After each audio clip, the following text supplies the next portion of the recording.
I remember there was a time when we was kings and queens, prophets and rulers, judging the earth. But now we stuck at the bottom of the totem pole. Where did we go wrong as a people?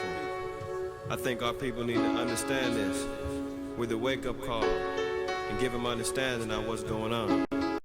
So bring it. Early morning, rise up, open your eyes up, looking in the mirror, it gets no clearer.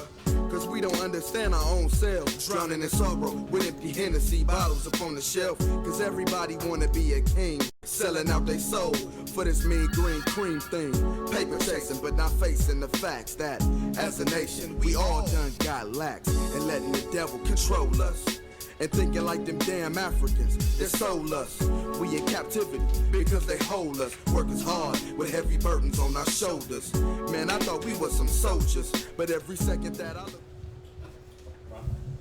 All right, Shalom Israel. Shalom. Welcome to the Israelite School of Biblical History and Practical Knowledge.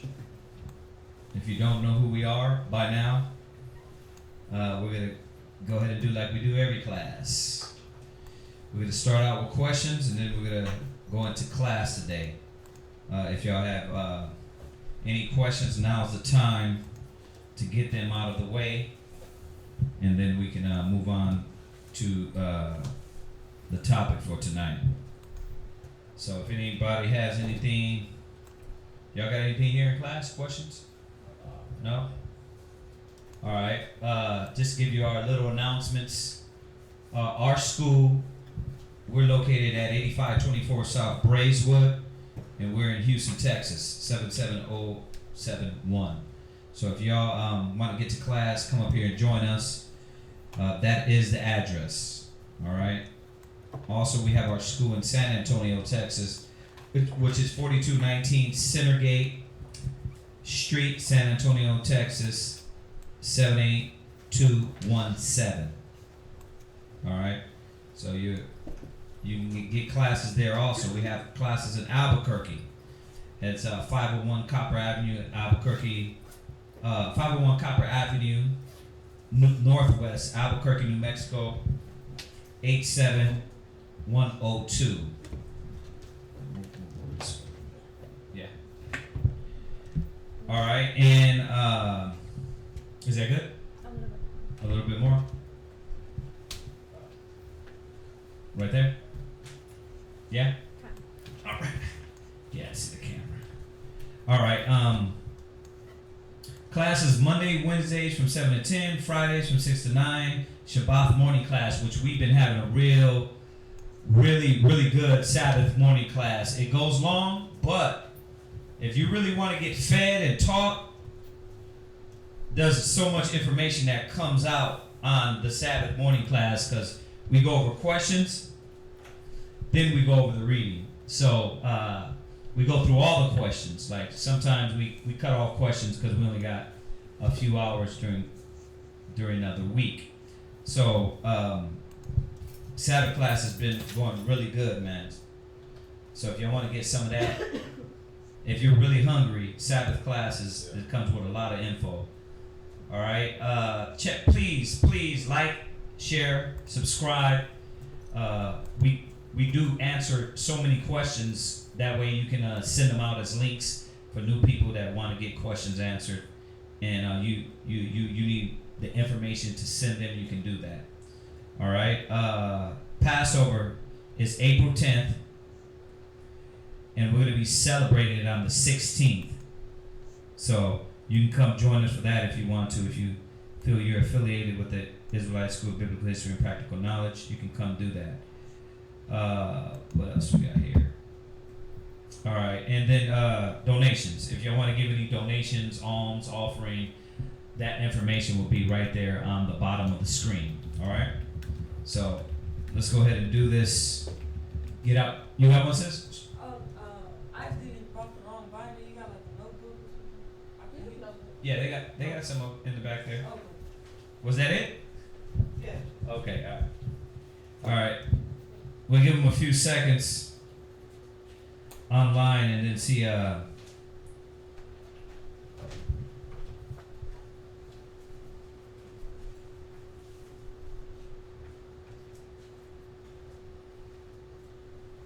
see what we can do here.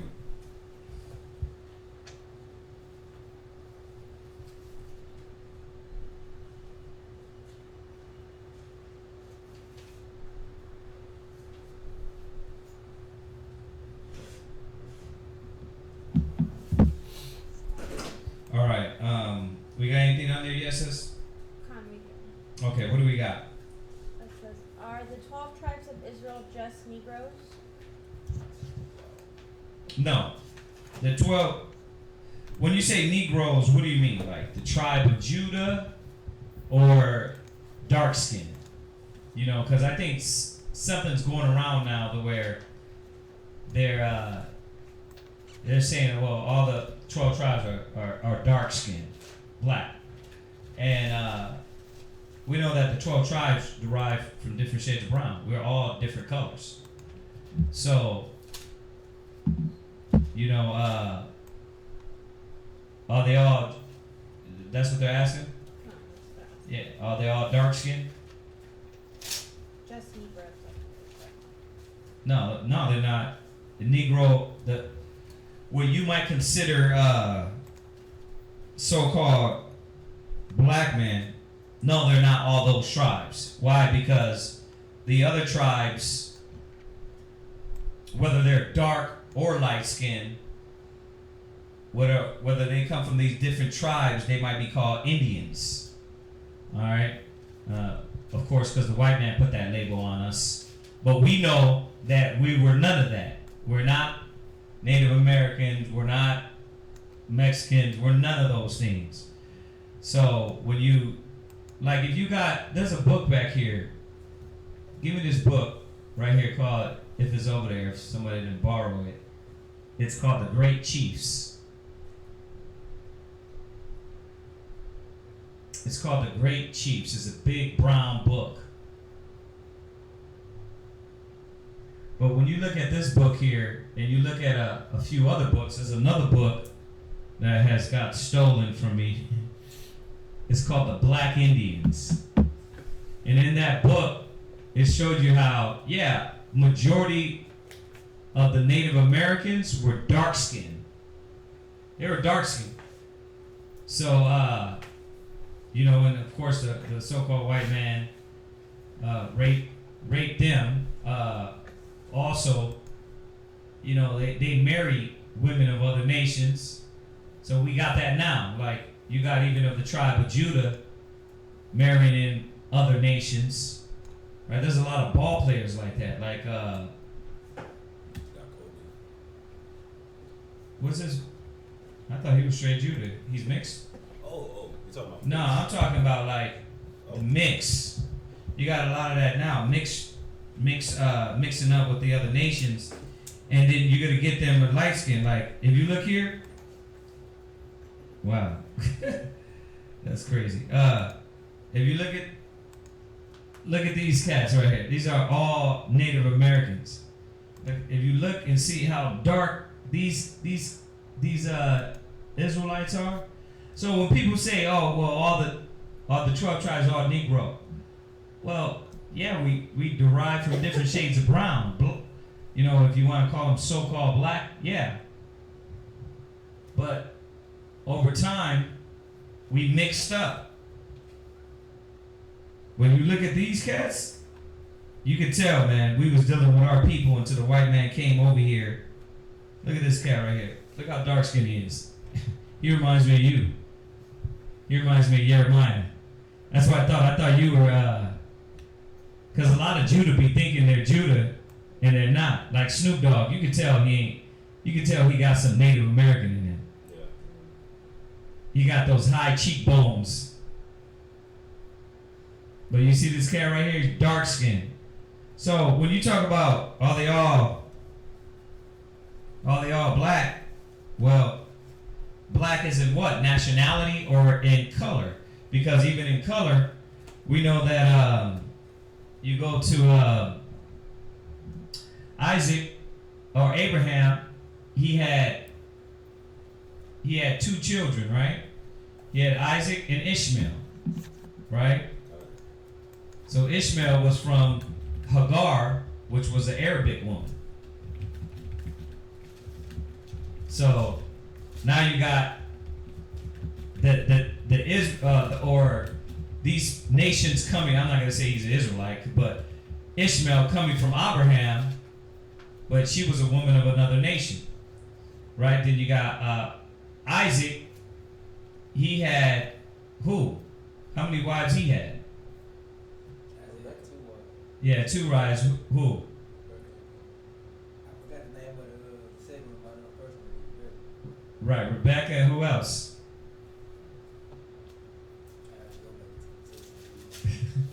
Rebecca, and who else? See? Because he didn't get another one until she had died. Right. See, but what it's showing you is that let's jump to Jacob. How many wives Jacob had? 4 wives, right? And the children of Israel came out of those 4 wives. Now, what was their nationality? Well, 2 of them. Oh, I'm finna say, not all of them were Hebrews. But 2 of them were Hamitic. There you go. Two of them were of different nations. So you figure, once again, you got the 2 tribes that's coming out of them, which was I think it was Ephraim. Let me get it real quick. Yeah, we've touched over this many times before. It's just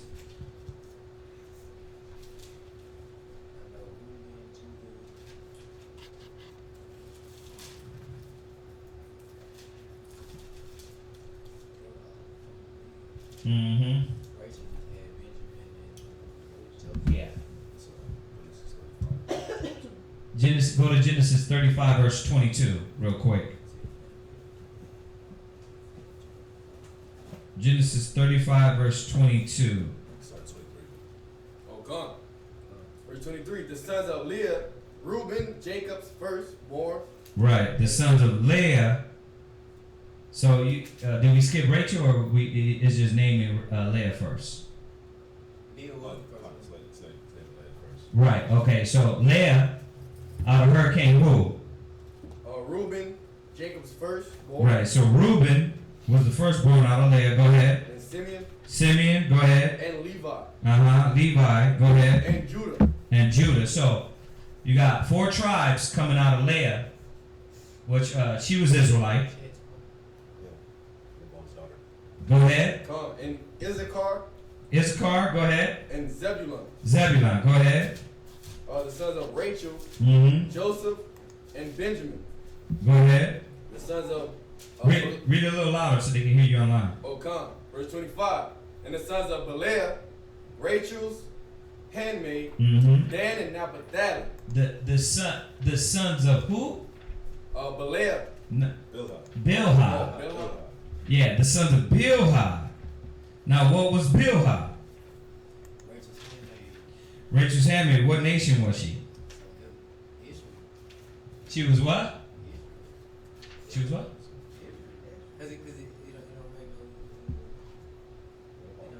No, watch. Look up Bilhah.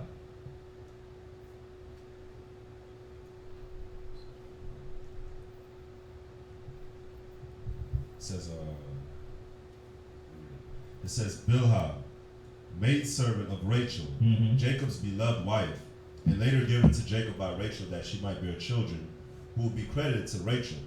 She became ancestress of the tribes Dan and Naphtali. So Dan and Naphtali, go ahead. It doesn't say where she's from. Bilhah?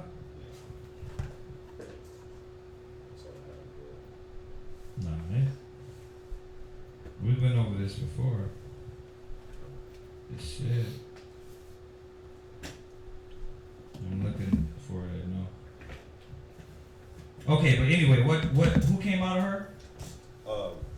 Dan and Naphtali. Dan and Naphtali. Go ahead. And the son of Zilpah.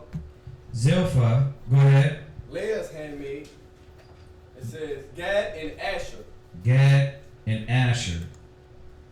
These are the sons of Jacob, Mm-hmm. which were born to be to him in Panorama. Padanaram. Panorama. Mm-hmm.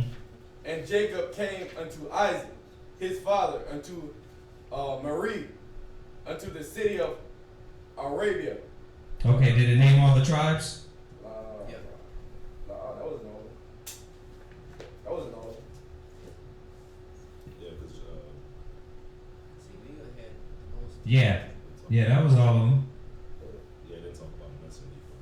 That's what they just talked about Joseph. Yeah, two other wives.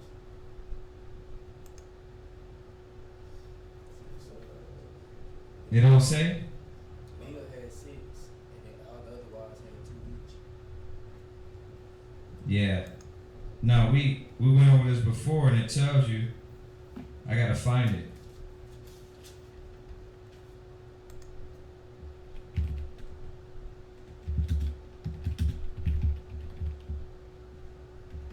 I gotta find it about what was it? Bilhah and And Zilpah. Zilpah. See if I got to here too.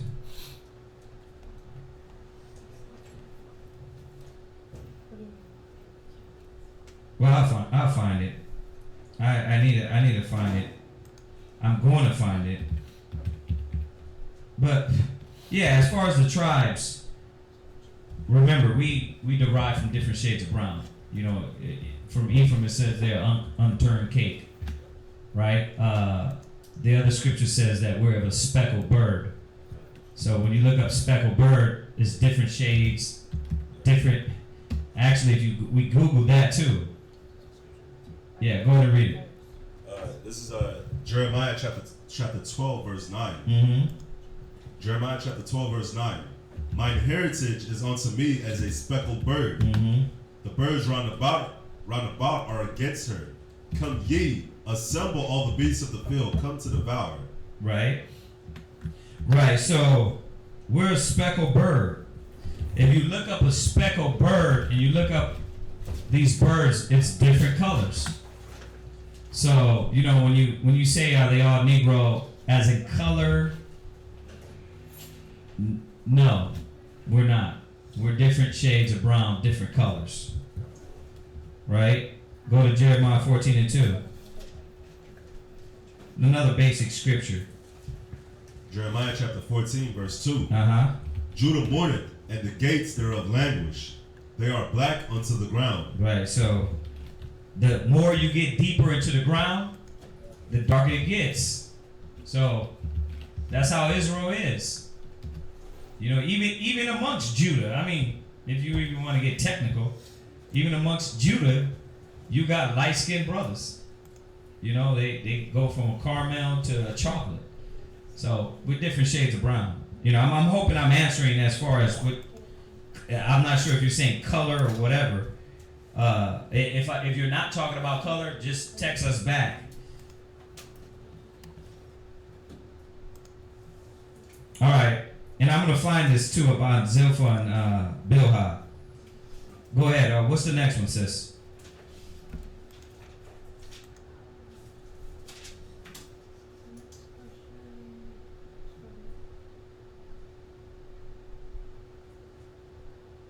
Is reincarnation real?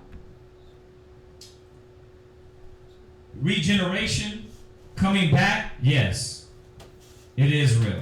We touched on that many a times. We'll send you a link on that. Send them the link on that reincarnation. Yeah, it's real. We've kind of went through this over and over again, so we got many links on it. I went over it on the Sabbath class. I went over it on a regular class. So we're gonna send you a link on that one. Coming back is definitely real. Go to John 9:1 just to throw one out there real quick for you. John chapter 9 and verse 1. Go ahead. And as Yahweh passed, he saw a man which was blind from his birth. Right. So this is one of the instances that shows us that the apostles, that Christ knew of coming back. Go ahead, or you want you. Why stop using that word? Because that's not in the Bible. The word reincarnation is not in there. Regeneration is in there, right? So that's why I'm not using that word. Because reincarnation is not in the Bible. The word is not. The concept is. Us coming back, yes, it is. So go ahead. Verse 2. Uh-huh. And his disciples asked him, saying, Master, who did sin? Right. This man or his parents? Right. Now, even for the apostles to say this man sinned when he was born from his birth blind. How could you sin? How could you do anything if you were born from your birth blind? What? Just like we suffer today for our forefathers did. Yeah, exactly. Exactly. Well, we knew that. The scripture's showing that. We knew that you could suffer for your iniquities of your past life. So, how do we know that? Because when you read down, we're going to see if Christ corrected them and say, hey, what are you talking about? No, we don't do that. That's not how, he doesn't correct them. Right? Go ahead. Who did sin? Right. This man or his parents? Right. So your parents can sin or you can sin. So this is what we understand. This is what we knew. That you could pay for the iniquities of your forefathers or you could pay for your iniquities. But Christ shows them why he was blind. Go ahead. That he was born blind. Go ahead. Yahushua answered, neither have this man sinned, nor his parents. Right. So you see that? Neither have this man sinned, nor his parents. Think about it. If it wasn't real, he would have said, how could he sin when he's new in the flesh? No, he didn't sin. Right? He would have squashed the thought process of coming back or paying for your past sins right there. But he didn't because Christ knew the scriptures. Go ahead. But that the works of God should be made manifest in him. So we're also learning that a lot of times your sins chase you. Your sins come back and get you. You know, you're punished for things. That's here now too. Right? The scriptures say because sentence is not executed speedily, it is set in the minds of men to do evil. So you're thinking, oh yeah, I got away with this 9 months ago. And that spirit will come back and check you 10 months later. So you reap what you sow. That's where every religion and philosophy and all that is Hindu, Buddhism, that comes from the Most High. Right? You reap what you sow comes from the Most High. Their little universal laws is established on the scriptures, but they take it, twist it for their, make it sound, you come back, or karma. Right? They use the word karma, but it's the same thing. You reap what you sow. Go ahead. Verse 4. I must work the works of him that sent me. Right, so he was showing us, no, this was because the glory of what I was doing is going to be lifted up. This wasn't one of those instances. Christ checked them on that part. Go to Ecclesiastes in the Bible. And I'm just touching on a few. You can go, I literally go over this in depth on our class labeled Reincarnation. What's that? Yeah, you can read it. Go ahead. This is Ecclesiastes chapter 8, verse 11. It says, because sentence against an evil work is not executed speedily, therefore the heart of the sons of men is fully set in them to do evil. Right. So, you'll get God. It's coming back. That's why a lot of brothers and sisters, they come into the truth, and then they forget about the things that they've done in the past. And then the Most High brings them to the truth, and now they get checked in the truth. Because they think they're running. That's why you got to understand that you're going to reap what you sow, either way. Ecclesiastes, the first chapter and the 9th verse. Ecclesiastes chapter 1 and verse 9. The thing that hath been, it is that which shall be. You know what? Read 7. Verse 7. All the rivers run into the sea, yet the sea is not full. No, I'm sorry. Verse 4. Verse 4. John. Go ahead. It's Ecclesiastes chapter 1 and verse 4. Uh-huh. One generation passeth away, Right. and another generation cometh, but the earth abideth forever. Go ahead. The sun also ariseth, and the sun goeth down, and hasteth to his place where he arose. Right, and hasteth to his place where he arose. You know what it's showing you? The process of things that the Most High created. The sun, it's a circle. It goes down and comes up. It completes this circle. So now you're understanding the wisdom that Solomon's given, because he understood what the Most High did. It's a process in everything he does. Go ahead. Verse 6. The wind goeth toward the south, and turneth about unto the north. Yeah, it never goes away. It makes a circle. It makes a circle around the earth. Go ahead. It whirleth about continually. Right. And the wind returneth again according to his circuit. You see that? So why is Solomon bringing this out? Because he understood this is how the Most High works in nature. You understand? You chop down a tree. If you cut that tree in half, what happens? What happens if you water that? Goes back. That tree comes right back. It's the process of things. Why? Because those roots are deep, right? So the Most High, you could still bring life from these trees. Go ahead. Verse 7. Uh-huh. All the rivers run into the sea, Uh-huh. yet the sea is not full. Right. How come the water doesn't just overflow the earth? Right? Why? You ever notice that as a kid? You go to the beach and you're like, how does that happen? It goes out and comes back like right there by your toes. Well, that's how the Most High does everything. Everything goes and comes. Right? Go ahead. Unto the place from whence the rivers come. Right. You see that? Unto the place where it comes. Just like our spirit. Our spirit go to the Most High and our spirit come back. Go ahead. Thither they return again. Go ahead. Verse 8. All things are full of labor. Man cannot utter it. Uh-huh. The eye is not satisfied with seeing, nor the ear filled with hearing. Why? Because the other scripture tells you nobody can know all the works of the Most High. We search and we look, and no matter how much the white man seeks for wisdom, it's still uncomprehendable of what the Most High has done on this earth, just here, just on the earth alone. You don't understand. That's why he said, count the number of the hairs on your head.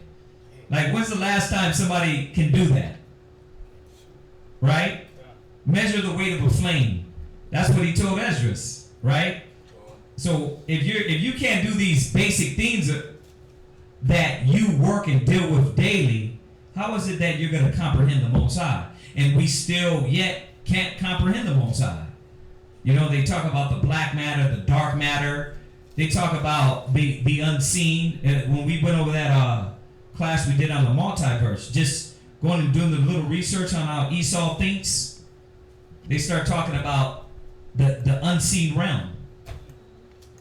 It's like, but you don't believe in the spirit, but you believe in dark matter that resides in the unseen realm. So this is a concept that they believe in, but yet and still they deny God in everything. Go ahead. Verse 10. Actually, last precept. Mm-hmm. And there is no new thing under the sun. Right. Read verse 9 again. Verse 9. The thing that hath been, it is that which shall be. There it is. The thing that hath been, that's what shall be. Go ahead. And that which is done is that which shall be done. There it is. He didn't put a limit. This is why he was trying to show you about the sun, the waters, right? They all go and make their circuit. That which is going to be done shall be done. Go ahead. And there is no new thing under the sun. Go ahead. Is there anything whereof it may be said? Uh-huh. See, this is new. Wait, stop. Think about it. He's asking you, what could you say, oh, this is new? Oh, my spirit here on the earth. No, he he's telling you, you cannot say anything is new. I'm new. No, you're not new. You've been here. Right? The flesh has already been here, so you can't say that hasn't. Right? Go ahead. It has been already of old time. Go ahead. Which was before us. Go ahead. Verse 11. There is no remembrance of former things. But when you're gone and you go to the Most High, He wipes your memory. He wipes your mind. You don't come back remembering all the old things in the past and the past lives and things of that nature. Go ahead. Neither shall there be any remembrance of things that are to come. Yeah, when you go to the Most High and come back and you die and that spirit comes and makes the cycle, goes through that cycle, you're not going to remember. So that and I'll just do one more and then you can look at the class too, because you did ask the question. This is go to Psalms 104 verse 29. Psalms 104 verse 29. Then Ecclesiasticus 12 verse 7. Psalms 104 verse 29. And we're gonna read the process of what the Most High does. Showing you that your spirit comes back. Psalms 104 verse 29. Go ahead. Thou hidest thy face. Uh-huh. They are troubled. So this is what happens before you die. The Most High mercy is done with you. It's something that He wants you to either pay for or He wants to deliver you from. That's another thing about death. Because all the time it ain't about punishment. Sometimes the scripture says He was taken from among men to deliver you from the wicked time. So it ain't always about punishment unless how you go out. Right? It depends on how you go out, because it tells you the wicked are punished with the sword, fire, famine, death, destruction, beasts, right? So, but this is the process. The Most High's His mercy His grace has ran out with you. Go ahead. Thou takest away their breath. They'll do is what? Takest away their breath. That last breath, read, is gone. Mm-hmm. They die. Read. And return to their dust. They return to their dust. Okay? So go from there, go to Ecclesiastes 12 verse 7, and then we're going to jump back to Psalms 104 verse 30. Because all the prophets speak on it. Go ahead, verse 7. Ecclesiastes chapter 12 verse 7. Uh-huh. Then shall the dust return to the earth as it was. Right, so your body goes into the earth. Breaks down the worms. Go ahead. And the spirit shall return unto the Most High who gave it. There you go. So this is the process. You die, your mercy is done away with. You die, your body goes into the earth. Your spirit goes back to the Most High. Now go back to Psalms 104 verse 30. God. Uh-huh. Thou sendest forth thy spirit. Then He do what? Sendest forth thy spirit. Right. He's not talking about. You see, the subject is death, right? God. If your body goes back into the ground, your spirit, according to Solomon, goes back to the Most High. Then he's coming back in Psalms. This actually might be either David or Solomon speaking here. Body goes to the grave, spirit goes to the Most High. Then He do what? Thou sendest forth thy spirit. Then He sendeth forth for the spirit. Go ahead. They are created. Then we are what? Created. Go ahead. And thou renewest the face of the earth. Well, think about it. The earth is renewed according to who? To you. You wake up, you come out of that womb, and you start crying. Why? Because it was probably better in the fourth dimension, right? And you come out crying and realize your memory's wiping what? The process starts all over again. Right? Think about it. I have chosen you from the foundation of the earth. Well, if He chosen us and we don't come back, well, then that means that all the way back in Genesis, right? When the Most High wiped the face of the earth out of when he cleaned everybody and killed everybody during the time of Noah, who was only left? Those eight. So where were you? You were where? You was wiped out. Something happened, right? So when did you get the chance to prove yourself to the Most High that you were the chosen from the beginning? Because if the earth only populated Noah, Shem, Ham, and Japheth and their wives, and I'm chosen from the foundation of the earth, are you trying to say that only now? Only in the year 2017 we're chosen? So in the year 1818, there was nobody chosen. In the year 1700, no, the Most High, you were chosen from the foundation. That's why when you make your cycle back through the earth, you come back, and it says in St. John 14:26 that the Comforter will come, and he will bring all things to your remembrance. Well, remember what? While we in this state, Thank you. Right? But why we in the state we in, but also, Shalom, we'll bring all things to your remembrance. Shalom, brother. If we bring all things to your remembrance, you got to think about it. If all things are brought back to your remembrance, then what had to happen? Huh? No, you had to remember, something had to be agreeable with your spirit. Yeah, you had to been here, and then also the truth identifies with you.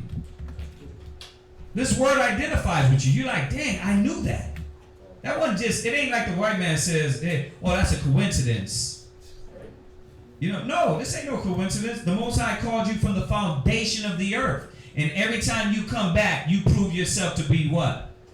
The sons and the daughters of the Most High. So yeah, we don't use the word reincarnation because it's not in there, but the scriptures tell us we do come back. There's no new thing under heaven. Okay, so like I said, we'll send you the link out for the class, and then you can get all those scriptures plus what we just went over. Okay. All right. What else? What other questions? And for you new brother and sister that just walked in, if y'all have any questions, feel free to raise your hand, and we're answering questions now before we do go into this class tonight. Okay? Yeah. Can you speak on Daniel 9:27? The law of animal sacrifice being done away with in the Old Testament. Right. You said what? Can you speak on Daniel 9:27? Well, first of all, let me say this. Let me show you here. So this brother said that reincarnation teaching is a devil doctrine of devils. Okay. So then what did we just read then? What did we just read? That's why y'all got to read what the scripture says, not what man says. Once again, if Christ told them this man didn't sin, right? Why would the apostles ask a stupid question like that? Why would they say, who did sin, when they knew this man from birth was blind? And why didn't Christ correct them? So, no, brother or sister, whoever it is, this is straight out the scriptures. The Most High is telling you that your process, you coming back, is a process. Once again, ask yourself the question. He said he chose you from the foundation of the earth. So when Noah and the earth was wiped away, I guess you being chosen, the Most High wiped you away, right? And that was it. You never came back. You never did anything. The chosen was wiped away. But what did the scripture say about that time? He only saved 8 souls, right? They were righteous, right? But wait a minute. You were chosen from the foundation of the earth. So which one is it? I was chosen from the foundation of the earth, or I was wicked? Something's contradictory. So what did the Most High have to do? He had to keep bringing the righteous back to prove that you are chosen from the foundation of the earth. Common sense. That's why y'all got to read scriptures instead of believing in what men are saying. You take a pen, you take a paper, you write it down, and you study. That's what we do here. Because the only reason I believe it is because what Christ said. All right, so what's the next question, sis? Can you speak on Daniel 9:27, the law of animal sacrifice being done away with in the Old Testament? Daniel's 9 verse 27. Let's go there. Come, Daniel chapter 9, verse 27. Mm-hmm. And he shall confirm the covenant with many for 1 week. Uh-huh. And in the midst of the week, he shall cause the sacrifice and the oblation to cease. Mm-hmm. And for the offspreading of abominations, he shall make it desolate, even until the consummation. All right, try it again. Read it all over Is it again. consummation? All right, cool. All right, Daniel chapter 9, verse 27. Go ahead. And he shall confirm the covenant with the many for 1 week. Right. And in the midst of the week, he shall cause the sacrifice and the oblation to Okay, cease. read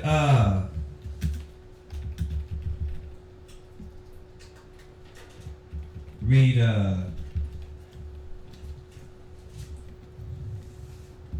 24. Come, Daniel chapter 9, verse 24.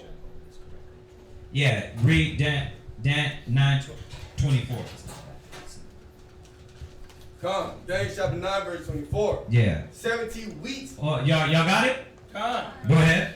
Come, 70 weeks are determined upon thy people Uh-huh. and upon the holy city Go ahead. to finish the transgressions and to make an end of sins. Right. So this was a period of time where the Most High was going to, Israel was going to be punished for their iniquities.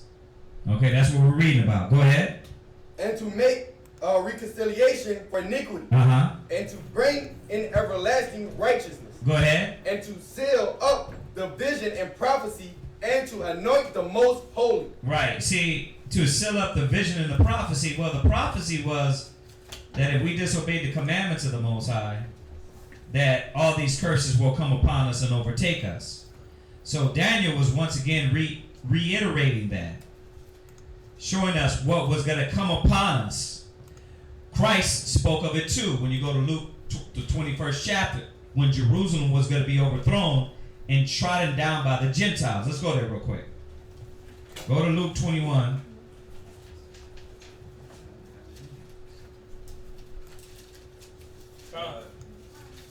Where you at? Luke 21. Verse 10. Go ahead. Luke chapter 21 and verse 10. Uh-huh. Then said he unto them, nation shall rise against nation. No, Luke 21. Hold on. Let's get it from the beginning. 6. Okay, go to 6. This is Luke chapter 21 and verse 6. Uh-huh. As for these things which ye behold, the days will come, in the which there shall not be left one stone upon another. Right. That shall not be thrown down. Mm-hmm. Verse 7. And they asked him, saying, Master, but when shall these things be? Mm-hmm. And what sign will there be when these things shall come to pass? Right. Now jump to verse 20. Verse 20. And when ye shall see Jerusalem compassed with armies. Now, we went over this the other day in 65 BC, General Vespasian, right, surrounded Jerusalem. In 70 AD, Titus went in and overthrew Jerusalem, right? Even, what's his name? What's his name? No. Babylon 2, which was Rudolph R. Windsor, so-called black man. He put this in his book. Why? Because it's a historical account. But Christ prophesied of that. So when you go back to Daniel's, we're understanding this is that time reminding Israel what was going to come upon us, which was the destruction of Jerusalem. We were going to be... read on. I don't want to quote it. Go ahead. Then know that the desolation thereof is not. Go ahead. Then let them which are in Judea flee to the mountains. Go ahead. And let them which are in the midst of it depart out. Go ahead. And let not them that are in the countries enter thereinto. Right, because really what happened there was they surrounded Jerusalem. We didn't eat. We had no food. So the curse of Deuteronomy came on us. We were eating our children. That's why this Deuteronomy, the 28th chapter, was consecutive over the time of our rebelliousness. it chased us. It said it will pursue us. Yeah. Did it go hand in hand too, like when they had sieged the city and cut off all water, and Judith had to go and smack the And said it again? when Judith, in the book of Judith, when they did the same thing to it, they had sieged our city. Oh, right. Yeah. Cooking outside the gates and the people went crazy. Every time when you look at from the Babylonian Empire, the Assyrian Empire, the Persian and Mede Empire, the Most High was showing us that Deuteronomy, the 28th chapter, was pursuing us and chasing us to these curses. So in 65 BC and 70 AD, when the Roman armies came in, it's the same thing. Those curses pursued us and chased us. They surrounded us, murdered us, slaughtered us. We ran out of Jerusalem. We ran into Europe. And this is how we got into Africa. Okay? So if you know anything about a little, you get another book we got called the, let me get it for y'all, where it shows the black queens and black kings. Give me that one real quick. Russian icons. No, not the Russian icons. You guys are not on point. Go ahead. I forgot the name of it. Get it real quick. It's a white one right here. But we went into Rome. We went into Europe. We went into Spain. Okay. We went into Africa. Right? Oh, Nature Knows No Color Line. That's the name of the book. And even in this book, it showed you that there was black queens, black kings.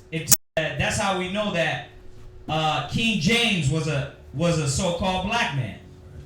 Okay? Yeah, they call it the Dark Ages, right? So this is a real good book right here to show you all the blacks that ruled in Europe. So how did this happen? Well, going back to the prophecy, what Christ spoke, going back to what Daniel spoke, this was what was happening. We were going to be chased out of Jerusalem.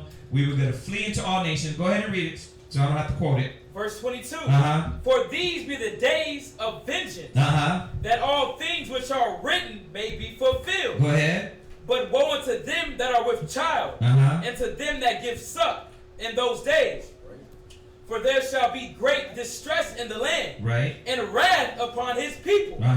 And they shall fall by the edge of the sword, and shall be led away captive in all nations. And Jerusalem shall be trodden down of the Gentiles. So this is what the scriptures are showing us in Deuteronomy. Back in Daniel's. Go ahead. Until the times of the Gentiles be fulfilled. Right. So until the times of the Gentiles be fulfilled, that means that till they rule and overthrow our people. Right. That's where Romans 11 come in. They gain riches, power, rulership, and authority. Right. They gained that salvation. They gained the word. They had the Bible. Right. And what did they do with it? Hid it, lied, and they used deceptiveness to keep us down, hidden and trodden down. Okay, so jump back to Daniel's. Daniel chapter, start at 24. 9 and 24. Yeah, where you left off at. Daniel chapter 9 verse 24. 70 weeks are determined upon thy people and upon thy holy city to finish the transgressions and to make an end of sins, and to make a reconciliation for iniquity, and to bring an everlasting righteousness, and to seal up the vision and prophecy, and to anoint the most holy. Right. So all these things was going to come to pass as we see through history. The righteous were going to be woken, right? But we had to suffer. We had to suffer for disobeying the commandments of the Most High. Go ahead. Verse 25. Know therefore and understand that from the going forth of the commandments to the restore and to build Jerusalem. Come on. Let me get somebody else to read, please. And to build Jerusalem. Read 25 again, sir. Verse 25. Know therefore and understand that from the going forth of the commandment to restore and to build Jerusalem unto the Messiah, the Prince, shall be 7 weeks. Right, so 7 is just the number of completion. So it's going to be this complete time to where the fullness of the Gentiles were going to come in. So when their power and rulership and authority is over, then that's when we know the prince, the Messiah, was going to come. This is another scripture to show you there's such thing as a Messiah. You understand? In the Old Testament, because they try to say that, oh, there's no Christ. Christ was made up. That's it. No, shut up. That Christ was spoken about, but not with the name of the Greeks. Jesus Christ. We didn't say his name like that. We would call him Hamashiach, which is the anointed. Go ahead. And 62 weeks, the street shall be built again, and the wall, right, even in troublous times, right. Verse 26, and after 62 weeks shall Messiah be cut off, but not for himself. Go ahead. And the people of the prince that shall come shall destroy the city and the sanctuary. Go ahead. And the end thereof shall be with a flood. And until the end of the war, desolations are determined. Right. So we know that Christ came and died for us, right? And then it didn't happen. Christ was what period? Christ was born in what, 3 AD? Right? Around that time, 3 AD. So you figure he died at 33. You talk about 36 AD, right? Then you got 70 AD is when Jerusalem was overthrown, right? So it didn't happen right away, but it happened. Christ died. Jerusalem was overthrown and trodden down by the Gentiles. The same prophecy that Christ spoke to. All right? And if I got the dates mixed up, excuse me. But I'm sure it's right. Go ahead. Verse 27. And he shall confirm the covenant with many for 1 week. And in the midst of the week he shall cause the sacrifice and the oblation to cease. Right. So during this time, there was no temple. The temple are buildings to serve the Most High stopped. Okay? It stopped. But once again, this is not new because in the Assyrian Empire, it stopped. In the Babylonian Empire, it stopped. In the Persian and Mede, it stopped. The Greeks stopped. And the Romans stopped. Every captivity. And when you even look at during Daniel's time, the Most High gave us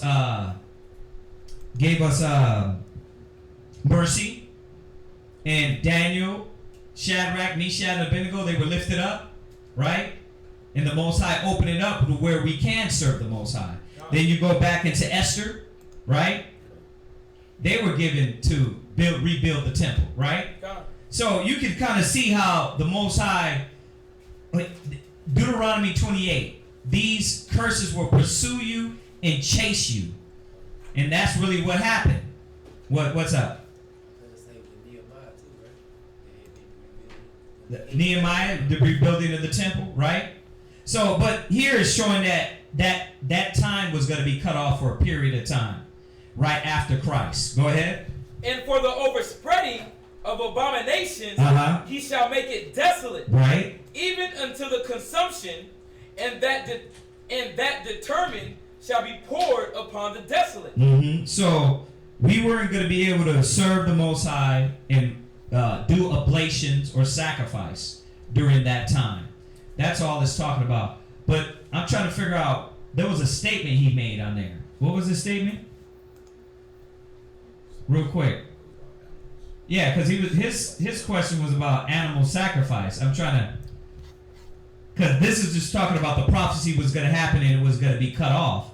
So, but he made a question about animal sacrifice. What was that? He just asked, can you speak on Daniel 9 and 27, the law of animal sacrifice being done away with in the Old Testament? Is that two questions? Because remember, this is not saying the law of sacrifice. They were still sacrificing during that time. This is just saying that when the Gentiles came and overthrew us, we weren't able to serve the Most High and do the offerings and celebrate the high holy days, and serve the Most High. That's what this is saying in Deuteronomy. So they were still doing it during that time. Listen, they were doing it in Christ's time. Y'all know that, right? They were still doing the sacrifice and the laws during Christ's time. Right? It ain't till Christ came, then he started showing them that the sacrifice, the Most High does not want that sacrifice. He was the sacrifice. So, yeah, the sacrifice wasn't cut off all the way till Christ died and left. And this had to be taught to the apostles and the prophets, that sacrifice thou will not. The Most High desires a broken spirit, a broken and contrite mind. So, I'm not sure if you're thinking Daniel was saying that the sacrifice was cut off totally, but no, that was just specifically because we were overthrown and we couldn't serve the laws of the Most High. But we did. We still did it during that time. What you were saying? You got something on there? Oh, okay. Somebody clowning on there? Oh, okay. All right. So what else we got? So I'm hoping you didn't get that mixed up. No, Daniel wasn't saying that sacrifice was done away with. It was just showing us that during that time when the Gentiles overthrew us and trodden down our temples, that we weren't able to do it. That's all that's talking about. All right? And you got anything else? Y'all got anything, bro? No? Y'all good? Who introduced y'all? Who brought y'all to class? Oh, okay. All right. All right. Yeah, he walked in. I thought you walked in with them. No, they pulled up. Oh, okay. All right. Okay, bro. All right, man. Well, if y'all got any questions, feel free. All right. We want to keep it open. What else we got on there? Could I get some understanding on the word Lucifer in Isaiah 14 and 12? Yeah. Go to Isaiah 14. So when it comes to, I know y'all, I keep saying this, but a lot of questions y'all ask, we keep getting asked the same questions. So we do a lot of classes on them and just knock out the questions. That's why we send you the classes on it and the scriptures on it. We got videos that's going over just classes in its entirety on some of these questions here. So if we say we're going to send you a video, know that we've been over it a few times. So even like this, we've been over Isaiah the 14th many a times, but we're going to touch on something. We'll touch on it a little basic to get your mind to understand what Christianity taught us about Lucifer in Isaiah the 14th chapter is not true. Okay, this is not talking about the spiritual demon Satan. Okay, this is talking about a kingdom, a nation. So Isaiah 14, go ahead. Isaiah chapter 14 verse 12. No, read 12 and then we'll jump back. Come. Go ahead. How art thou fallen from heaven, O Lucifer, right. king of the morning? Right. Now, this is where they get it from. So Lucifer, if you got, if y'all look up Lucifer, look it up in Hebrew. I'm gonna show you. Lucifer just means light bearer. And I'm gonna get it here real quick. And then we're gonna go back and read on this chapter, because if you read the chapter in its context, you'll get the understanding. It shows you that this is not talking about the spiritual demon Satan. This is talking about his physical counterpart that acts like Satan. So Lucifer, in the sense of brightness, the morning star. So that's all it means. It means brightness or the morning star. And why are they the morning star? Why are they brightness? Why is this kingdom bright in the morning star now? Why? Because they have the wisdom. They have the wisdom. But is the wisdom righteous? Nah. The wisdom that they're speaking is wickedness. Right? Go to Galatians. We went over this the other day too.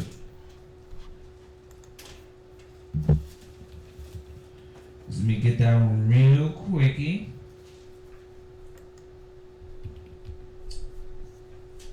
To show you that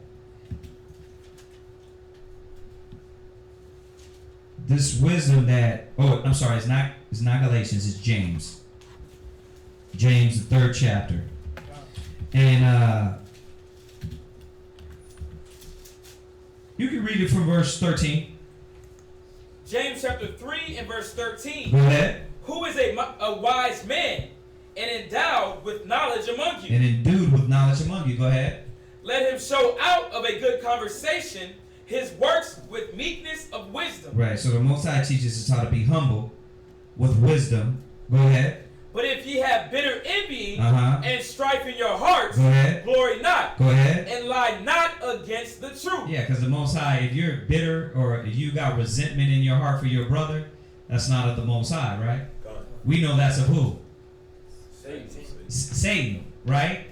Because he said, how could you love your brother whom you have not seen? I mean, how could you love the Most High whom you have not seen and hate your brother whom ye have seen? Right? He that hateth his brother is a murderer. And that the murderer have no life with the Most High. So what are we talking about now? The spirit of the devil. You understand? Okay, go ahead. Verse 15. This wisdom descended not from above. Right. So the wisdom that he deals with the wisdom of this society, the wisdom of this world don't come from the Most High. Go ahead. But it's earthly. But it's what? Earthly. Right. It's earthly. Go ahead. Sensual. It's sensual. It tells you and shows you how to tap into your carnal. Right? It tells you how to tap into the flesh and to be more fleshly minded. Go ahead. Devilish. It's what? Devilish. It's what? Devilish. Right. So there's a wisdom, but a wickedness. You see that? So this wisdom doesn't descend from the Most High. This wisdom comes from earth, and it's earthly, it's devilish. Right? So we have to understand that this Lucifer wasn't the spiritual demon Satan. This was his physical counterpart. We're going to go into it. I'm just pointing this out. Go to Job 9:24 real quick. Then go to Isaiah 24, verse 5. Job chapter 9, verse 24. Job 9:24. Go ahead. The earth is given into the hand of the wicked. Where? What? Listen. Is the spiritual demon Satan right here coming now? Do you see him walking around? No, but he is working. In who? In the wicked. The spirit of the devil is working in the wicked. Right? So read it again. Job chapter 9 and verse 24. The earth is given into the hands of the wicked. It says it's given into the hands of the who? The wicked. Right. So the wicked, what knowledge are they dealing with? Earthly, sensual, devilish. Right? So it's given into the hand of the wicked. This is his time to reign. And really, when you go back to Daniel's, what we were talking about, when it says to the fullness of the Gentiles come in, this is their reign. This is the wicked's reign on the earth. But this ain't the spiritual demon Satan. He's not walking around with his wings walking around here. What he's doing is working in the wicked. The earth is given into the hand of the wicked. Y'all get that? Okay, so now we understand. Before we go to Isaiah 24, verse 5, go to 1 Corinthians 6, verse 19. Right? Is that it? 1 Corinthians chapter 6 and verse 19. Go ahead. Oh, yeah, What? No, pre-19. I'm sorry. 1 Corinthians chapter 3 and verse 19. Go ahead. For the wisdom of this world is foolishness with God. Why? Because it's sensual, it's devilish, it's earthly. So when you're talking about being enlightened, or the light bearer, yeah, he has wisdom, but his wisdom is in wickedness. So he is the light bearer right now. Why? Because he tells you sex is good, but what did he taught Eve how to do? Wickedness. And that's what I was going to touch on tonight, Genesis the 3rd chapter. But what he gave Eve was power to know the wicked side. Because they were children. They knew. Think about it. You get a little 3-year-old kid, right mind. Go ahead and put some pornography on. That'll warp their mind. Guess what? It happened to you. It's like you didn't know what a kiss was until you seen the Disney Channel. Now you're like, oh, what is that? Right? You didn't even know what that was until that demon started to open up your mind to that flesh, sex. Your mind got warped and destroyed off of that. Right? You see that Disney show, she's striving for attention from the man. That's what you want to do now as a woman, right? Oh, she kissed him. Oh, that's what a princess is. I tell this to my kids all the time. I'm like, you're looking at this stuff, but do you know what it's doing to you? And you got to go through it and wash it out of their brain for them to understand that it's putting those thoughts in your mind. Y'all see that? So that's the power of the wicked in his world, and Lucifer now here. Lucifer's already here. The earth is given into the hand of the wicked, right? We're going to show, it's going to even get clearer. I'm going to go right back to Isaiah 14. Go ahead. For it is written, he taketh the wise in their own craftiness. Right, so the wisdom of this world is foolishness. So what? Go to Isaiah 24, verse 5. God. Isaiah chapter 24 and verse 5.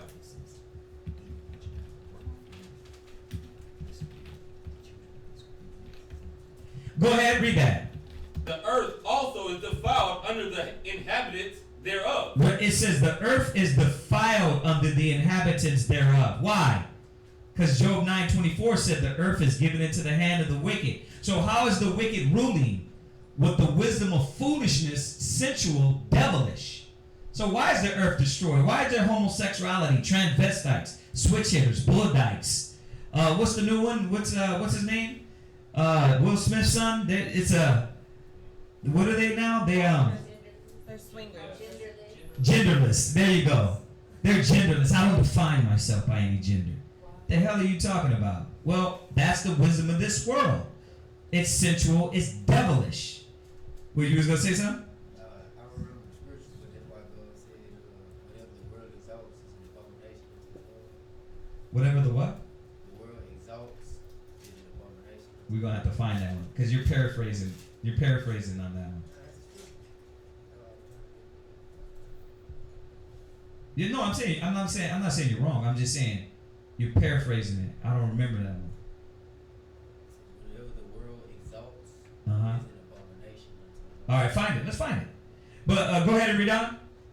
Because they have transgressed the law. They have what? Transgressed the law. So, who is transgressing the law? The spiritual demon Satan is still doing his job in the fourth dimension, where you can't see. But who on earth is transgressing the law? The wicked. The earth is given into the hand of the wicked. Go ahead. Change the ordinance, broken the everlasting covenant. Okay, yeah, that's it, but that's not what I want. Right, changing the everlasting covenant. That's what they did. They destroyed and took away the law, statute, commandments of the Most High. So when we read about this Lucifer, let's go back to Isaiah the 14th chapter. Go back to Isaiah 14, and you're going to read from verse 1. Come. Go ahead. Isaiah chapter 14 and verse 1. Go ahead. For the Lord will have mercy on Jacob, and will yet choose Israel. Go ahead. And set them in their own land. So let's get it right. This chapter is talking about future prophecy. Are we in our land? Lie. Are we in our kingdom? Lie. Has the Most High had mercy on us? Not to the point where he's talking about here. Not to this point, to where he set us in our own land. Go ahead. And the strangers shall be joined with them. Go ahead. And they shall cleave to the house of Jacob. So the Gentiles, the nations are going to be there. Go ahead. And the people shall take them and bring them to their place. Right. And the house of Israel shall possess them in the land of the Lord. Go ahead. For servants and handmaids. They're going to be there because they're going to be servants and handmaids. We need somebody to build up our kingdom. And being that the kingdom is going to be, the world is going to be in shambles and a lot of destruction is going to happen during this time, we're going to need the Gentiles to rebuild our kingdom. Go ahead. And they shall take them captives, whose captives they were. Okay, y'all getting this? This is future prophecy. We don't got nobody in captivity. There's nobody in slavery. This is future. You got to understand that when you start from verse 1, because if you don't, you're not going to get to verse 12 and understand that. Go ahead. And they shall rule over their oppressors. Yeah, and that's going to be the outcome of this nation. They lose. So it's like playing the lotto and knowing what numbers. We win. All we have to do is for a moment. The present suffering is not to be compared to the glory that's going to be revealed in us. So it's just for a moment, our suffering, trying to be right, trying to lock in to the Spirit, trying to do the will of the Most High, trying to teach His people. It's just for a moment, the suffering. Because everything that we're going to get is unimaginable. I know you're thinking like, dang, they're going to be in captivity, but it's way more than that we're going to get. Yes, sis. What's the well, I don't know if there's a separation or not between verse 1 where it says Jacob and Israel. Is there some type of separation when it says choose Israel or no? No. It's remember our father, our great grandfather is Jacob, right? And then now he's talking about the people, right? There's no separation in that. Go ahead, read on. Verse 3. And it shall come to pass in the day that the Lord shall give thee rest from thy sorrow. Right, so this is talking about us getting rest from the captivity that we're in.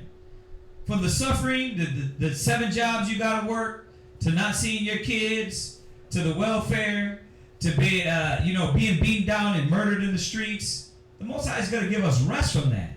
We know it's not yet. This is a future prophecy. Go ahead.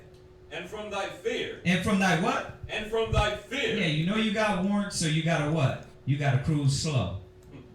Huh? Because once you get pulled over, that child support, that's going to be a reminder. Right? Your license is suspended. Right? You ain't got the money for insurance, car payment. Plus, you ain't got the money for all that. So what you got to do? The fear in you to walk around these streets, you fear. So walking circumspectly. Yeah, you walking circumspectly. You're like, I don't want to get pulled over. I drove 2 years with no license. The Most High was with me. I ain't got stopped one time. Then I had to pay all those tickets, man. I'm like, now I drive like an old man. Kids laughing at me like, Dad, you drive slow. I'm like, that $2,000 I had to put up, I am never doing that again. That vexed me the whole 2 years, man. Go ahead. And from the hard bondage. And from the what? Hard bondage. And that's what we're in. Right. Little by little, as you see, the Most High took us from the harder bondage, slavery, being burnt on crosses and chains and murdered. But still, you're still in bondage. And that much more in your mind. You're still in captivity. Some people are slaves in the mind. They will die for America. They will go over there and get legs and half bodies blown off for America. Coming back saluting you like, proud to be a damn American. With the nub. Yeah, like with a nub talking about, you don't like America, go back to Africa. I look at him and say, listen, first of all, I'm of the tribe of Reuben and this is my land. So what are you talking about, go back to Africa? They stole this land. You know what I mean? But they do that. You got our people will do that. So they're in bondage. Mentally, spiritually, go ahead. Physically. Wherein thou was made to serve. Right, so you see what's happening. It's a future prophecy of the Most High bringing us out of the captivity that we were in. Right? Read on. Verse 4. That thou shalt take up this proverb against the king of Babylon. Against what? The king of Babylon. The what? King of Babylon. This is not talking about the spiritual demon Satan. Yes, he's working in them, but this is talking about the kingdom of Babylon. Now we're talking about the modern day Babylon because why? This prophecy didn't happen back then. Christ ain't come back and delivered them in their own land and nations served them. So it's not talking about back in the days Babylon. It's talking about modern day Babylon or land of confusion. That's what it's talking about. So remember, that's why I said when you read from verse 1, you can get it in context. It's a future prophecy of us being brought out of captivity and slavery. Well, our people ain't, we probably got some people over there in Babylon. But where's Israel, the majority of our people at? In America. Not saying we're not over there because the Bible says we're over there also. But majority of our people are over here in America serving under this king. The nation that brought us as slaves over here. Go ahead. And say, how hath the oppressor ceased? So what are we gonna say to the king of Babylon? How hath the oppressor ceased? Yeah, you ain't gonna fathom it that America is done away with. Just like all the other kingdoms that came up. They thought they were gonna last forever. So we're going to be crying and praying and thanking the Most High and saying, I can't believe it. How has the oppressor ceased? Go ahead. The golden city ceased. Right, and that's how they look up to America. Have y'all been watching the news lately? But when they're trying to deport people, everybody's just like, I'm American. I want to live in the land of the home, the free, and it's like, yes, it is not the same as other countries. Why? Because America has masterminded. They become masters of mental and spiritual bondage. There's like, we don't got to put a whip on you, a chain on you, and bring you out like the Muslims in these countries and stone your head. And we don't got to do that because we got something better. We're going to make you a slave. So the deceptiveness is America is the golden city. You know, in Revelations it says, the whore that sat upon many waters. You look at America and like, man, there she is. I want to go to New York. I want to be an American. What? Now, one of the workers at the mall, he's like, I don't know if he's Israeli, but he's a little bit darker skinned. He's a nation, but what he said, when me and Q was working, he said America is paradise for him. He said it's paradise compared to where... Well, they live. Yeah. And I'm sure, like I said, America, believe it or not, listen, we could be in hard bondage still. But ever since we can drink out the same fountains as the white man, the strength of the black man and the strength of America, the strength of our nation has came down.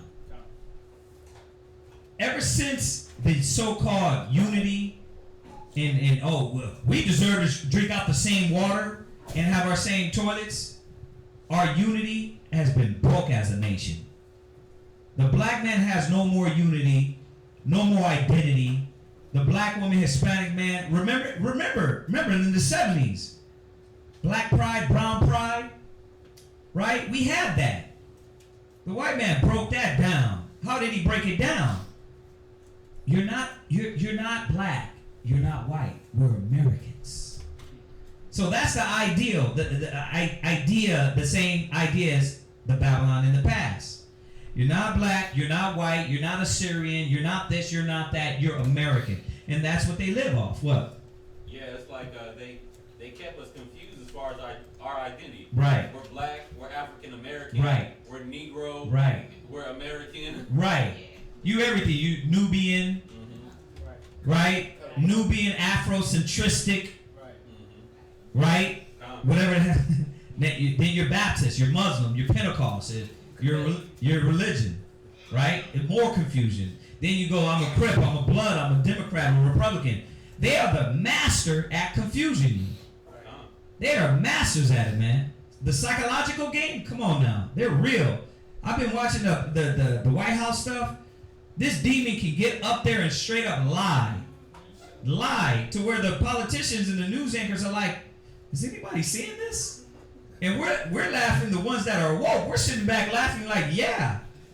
It's about time that the Most High is waking up the righteous, though. Remember it says in Genesis 49, who shall rise Judah up? All this is about is rising the black man up. So you can finally get it, you got to think about it. After this, if you're dumb and blind, you're going to stay dumb and blind. Come on now. This demon is lying straight live in your face. And he don't care either. But some of our people just love lies. And they love being darkened. They love confusion. And they love America. I got my blunt, my 40, my big screen. I'm good. I got my food stamps, nigga. Y'all are tripping with all that black power. Y'all are tripping. You know what I mean? I don't need to do all that. All I need to do is believe in Jesus in my heart, and I'm good. That's the mind state. But basically what they're saying is, listen, I don't want to do anything for my people to enlighten them, to build them, and make them grow. If they want something done for them, they can go do like me. Go ask a white man. He'll do it for you. He's going to give you education. He's going to tell you when you can be married. He's going to tell you when you can drink water, when you can park, when you can have fun. He's going to tell you everything. And that's what we love. We love captivity and slavery. The scripture says, Israel a servant? Is he a homeborn slave? It's a question. It depends on who it is. Yeah, I think so. Niggas love slavery. They love lies. So, are we understanding that this is about a king and the kingdom that is going to fall? Go ahead. Verse 5. The Lord hath broken the staff of the wicked. Right. Remember, future prophecy, because this has not happened. Historically, us Israelites, we didn't make it into a land where the nations were serving us and bowing to us. So, future prophecy. Go ahead. And the scepter of the rulers. Right, and the scepter of the ruler. All the kings. The kings that committed fornication with the beast, with the great whore. All the nations, the Chinese, the Japanese, the Africans, all these nations that sucked the teat of Babylon and join in with them to use the Americans as slaves. Guess what? They're coming down too. Go ahead. He who smote the people in wrath with a continual stroke. Every time I read this scripture, you know what I think of? I think of that police officer that just won't let up on Rodney King. That's how the white man thinks. He's like, nigga, he's like, I'm down. No, you're not. Keep and to where you're like, damn, if I don't get up, this ain't gonna stop. So either way you go, that continual ass whooping is constantly on you. And that's what brothers and sisters don't understand. If you don't got this cloak, you don't got this word in you, you end up at the right place at the right time, and they do what? Sir, step out the car.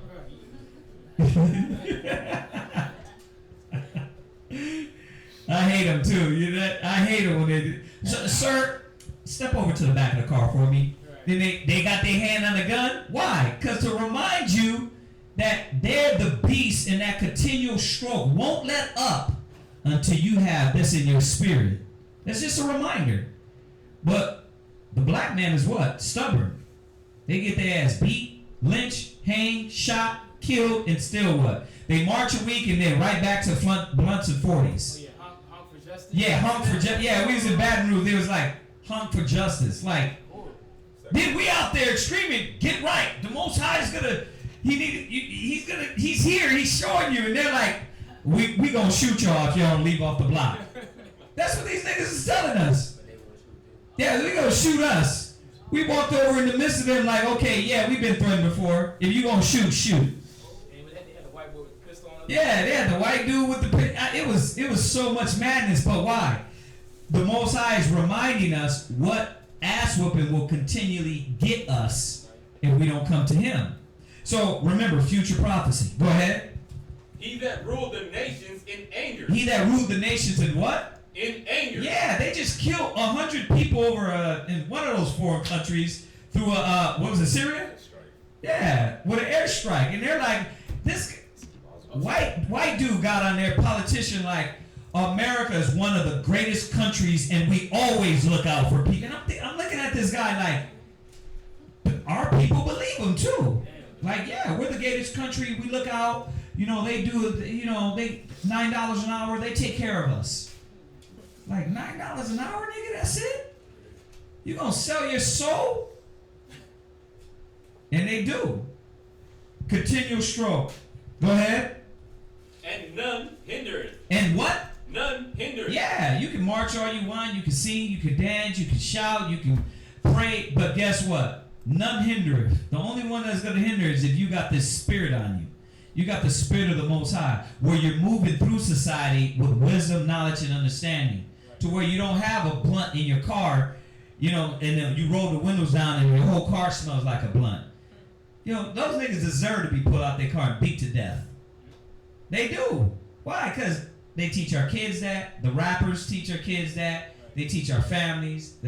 Listen, rap. I'm going to sound like an old white man right now. Rap music has degraded the black man in this community. And it has. Rap music and Rihanna. Why? Because they're going to show you how to be a slut hoe and how not to have no standards. So they think this freedom is okay. I can say what I want, I can say what I feel, that's okay. You know? Because it's wicked. They love it. But stand up for righteousness. Go stand up and say something powerful.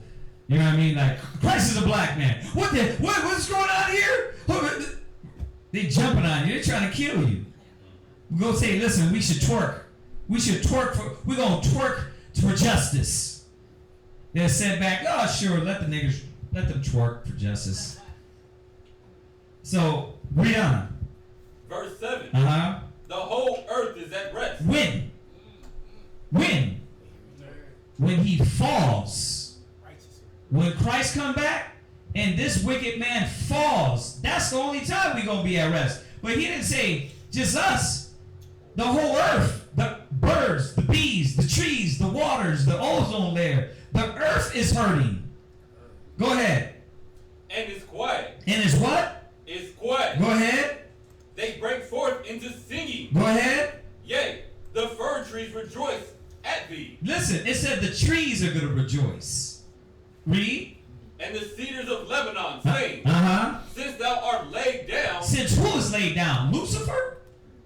Yes, Lucifer, but not the spiritual demon Satan. This Lucifer, this demon, this light bearer, the one that controls your mind with wisdom, with the media and TV, he's the one that needs to be brought down. Y'all see that? This is not talking about the spiritual demon Satan. It's talking about his physical counterpart that rules America. We know it's the so-called white man, but the other nations too. Go ahead. No feller is come up against us. Yeah, the trees are going to say, man, we got peace. Ever since he's out of the picture, we can grow and flourish.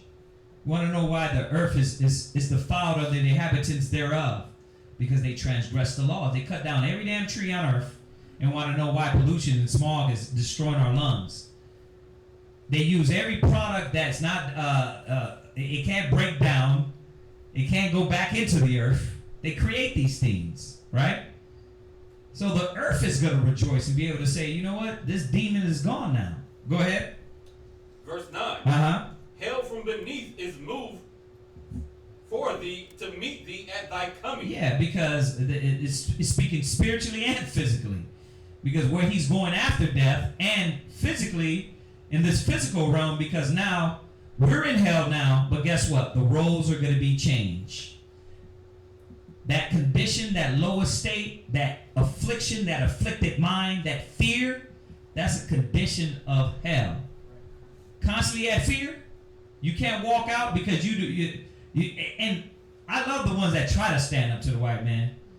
Sir, roll down your window. I don't have to do that. The law says, you see those on YouTube? It's funny as hell. They yank your ass out the car. They don't care if you 5, 14, 90. They don't care. They pull you out the car. Sir, get him off the car. They yank you out the car in front of mama, daddy, your kids, and look at you like, yeah, nigga, we are going to show you we the devil. And that's how they do. But what is it for? To remind you what this kingdom is about.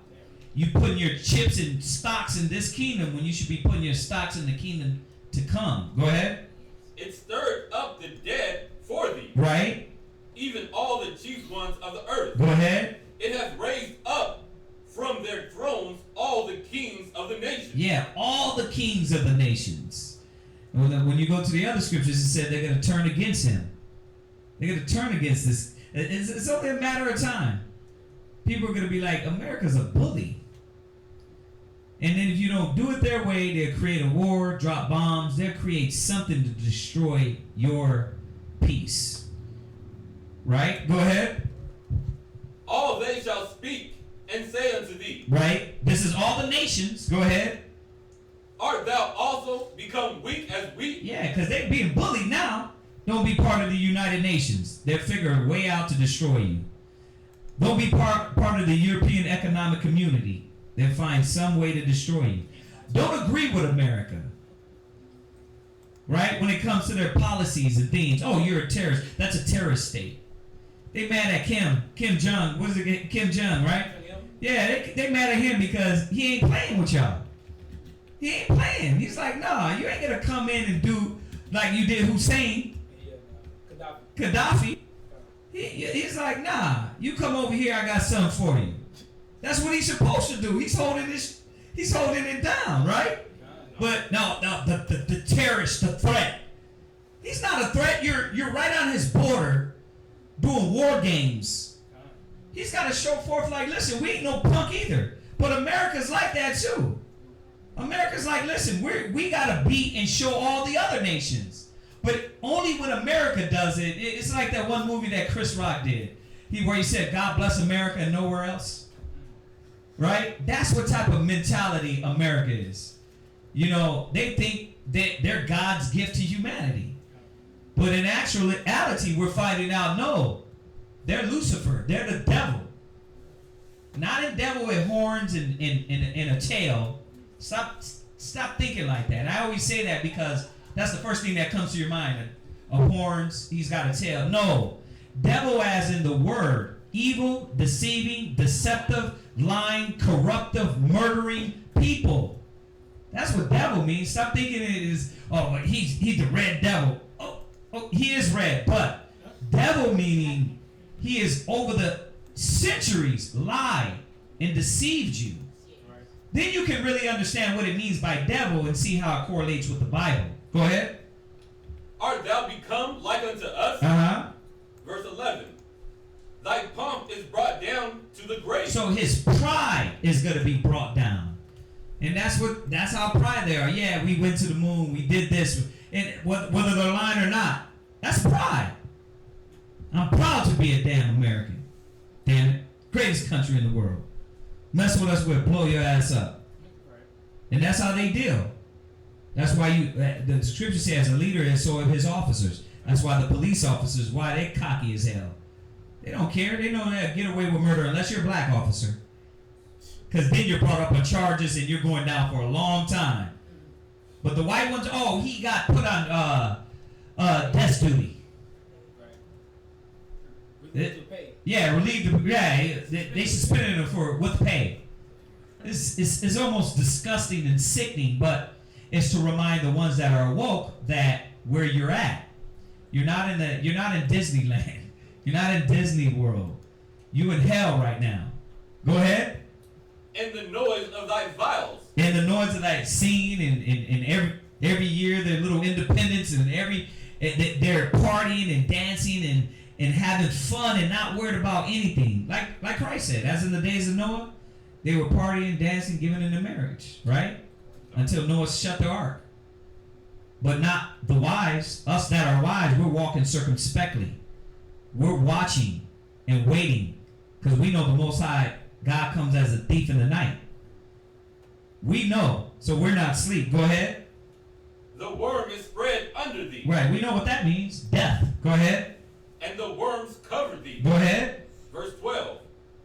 How art thou have fallen from heaven? Uh-huh. O Lucifer. Oh, what? O Lucifer. Yeah, so now we understand what Lucifer means. It just means light bearer. They bear the wisdom, but the wicked wisdom. But he's falling out of heaven, and he is in heaven. You got to understand how the white man lives. They don't got to worry about it. It's not like you. And listen, sorry, but it just happens to be the white man in power. So if you get your feelings hurt, that's on you. But we know who runs the world. America runs the world. And that's ran by the Caucasians. You understand? That's why. And I know you're saying, well, wait a minute. I'm in the ghettos and the slums because they cut you out, man. They cut you out. That's why you look at the white man, the extremists, the constitutionalists. They're like, something's going wrong here. Yeah, they're realizing there's only 1%. Yeah, they cut you out. When you were supposed to be right there with them, looking at us the same way. Like, keep these niggas down. But the Most High, little by little, was bringing us out of that slave mind state. So how art thou fallen from heaven, O Lucifer? Go ahead. Son of the morning. Go ahead. How art thou cut down to the ground? Go ahead. Which didst weaken the nation. Well, how is he going to be cut down? By the hand of Hamashiach, which you know as Jesus Christ. Go ahead. For thou hast said in thine heart, I will ascend into heaven. What? Wait a minute. What? I will ascend into heaven. But you were already in heaven. You're Lucifer, right? You're the devil. No. This is a man. This is a kingdom that said, I will ascend unto heaven. That's the whole point. They try to get past the stars and put transvestite on planet 54. Put switch hitters on Mars. Right? You leave it up to the white man, we'll all be transgender. We'll have interchangeable parts. Yeah, interchangeable parts. For real. Read. I will exalt my throne above the stars of God. And that's what he says. Your DNA, I can change that. I'm a God. I can do that. You want to be a woman? What you want? Man, woman? You want to be a dog? Hey, I can make you into a dog. Now they got these demonic people putting spikes out their head that make them look like demons. Right? But what is the American idea? It's what? What is it? The Aleister Crowley idea. Oh, yeah. Do what thou wilt. Be what you want. You want to sit on that? Go ahead. You want to smoke that? Go ahead. It's free will. Oh, and then they could come like, you're just judging. Jesus didn't judge.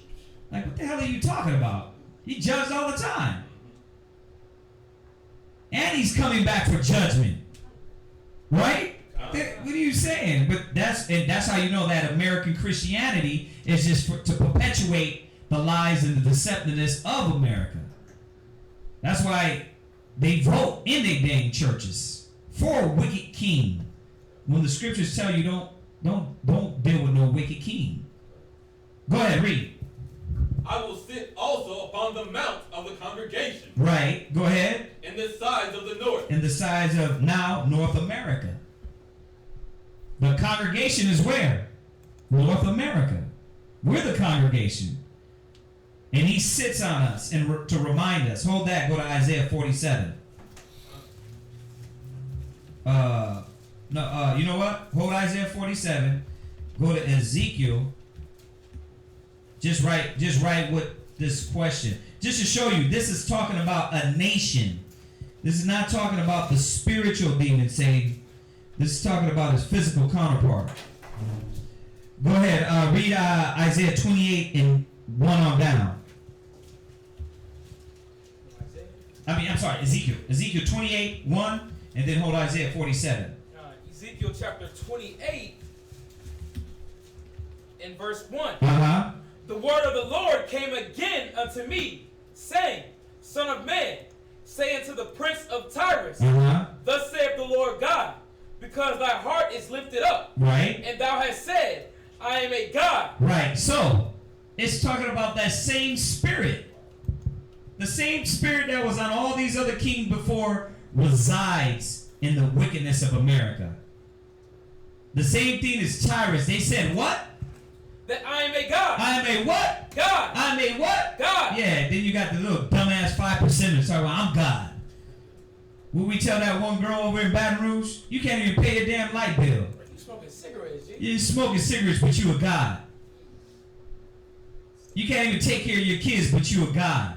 But the idea of America is to do what? To ascend to the heavens, to control your DNA. Now, I just was looking at the news the other day. They're doing the first head transplant. Wow. You seen that too, right? Y'all got to stay in the news, man. I keep that app right there. Why? Because it shows you how much lies and how much wickedness they keep committing. It shows you how the prophecies are coming to pass. They're doing the first head transplant. Now, if they said to you, we can save you, Jeremiah. You just gonna you just gonna have a different body. You know what I mean? But we can save you.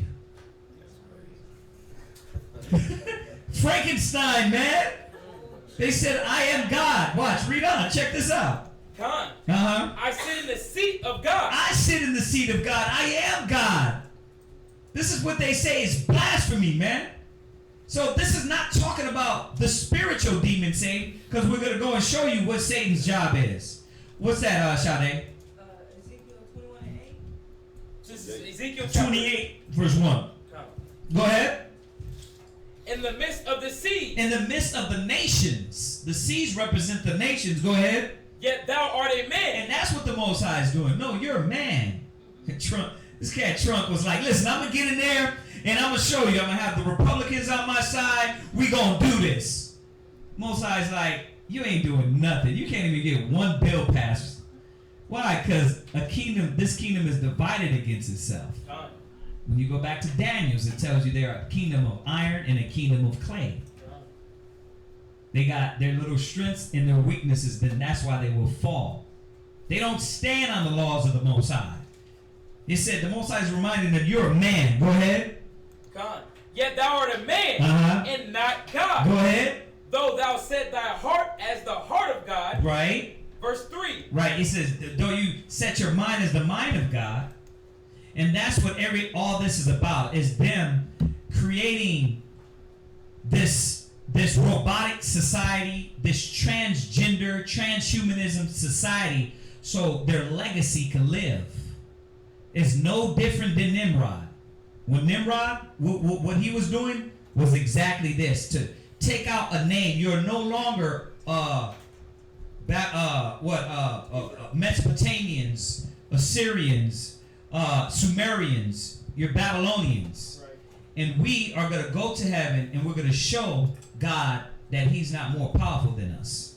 The same ideals Nimrod had. And America adopted that foolishness because they're wicked as hell. Because their ego and their pomp is in heaven. Go ahead. God. Though thou set thy heart as the heart of God. Go ahead. Verse 3. Behold, thou art wiser than Daniel. Read it again. Behold, thou art wiser than Daniel. It says the Jews seek for a sign, but the Greeks seek for wisdom. While you over here talking about, I just got my income tax, nigga, I'm finna throw these real. Right? He's like, listen, I'm gonna buy 7 more guns to train my children. I'm going to go take that money and invest in this account, in this stock. The Jews is always seeking for the carnal. They're always seeking, they got to see it. But the Greeks, they seek for wisdom. The white man, they're thinking about 20 years ahead. That's why every technology you get is 20, they say, to 30 years old. It's old. Like they had GPS. Go look at old movies. Old movies, they been had GPS. Right. We just got it in what, 2000? When did we get it? 2000? In the mid? Yeah, 2007, 2000, somewhere around there. GPS on the phones. They been had that. Huh? Yeah, the Jetsons, they had all that. The phone, the iPhone. You know what I mean? They had all these ideals. Why? Because they're dealing with wisdom. Ain't no damn aliens gave them the technology.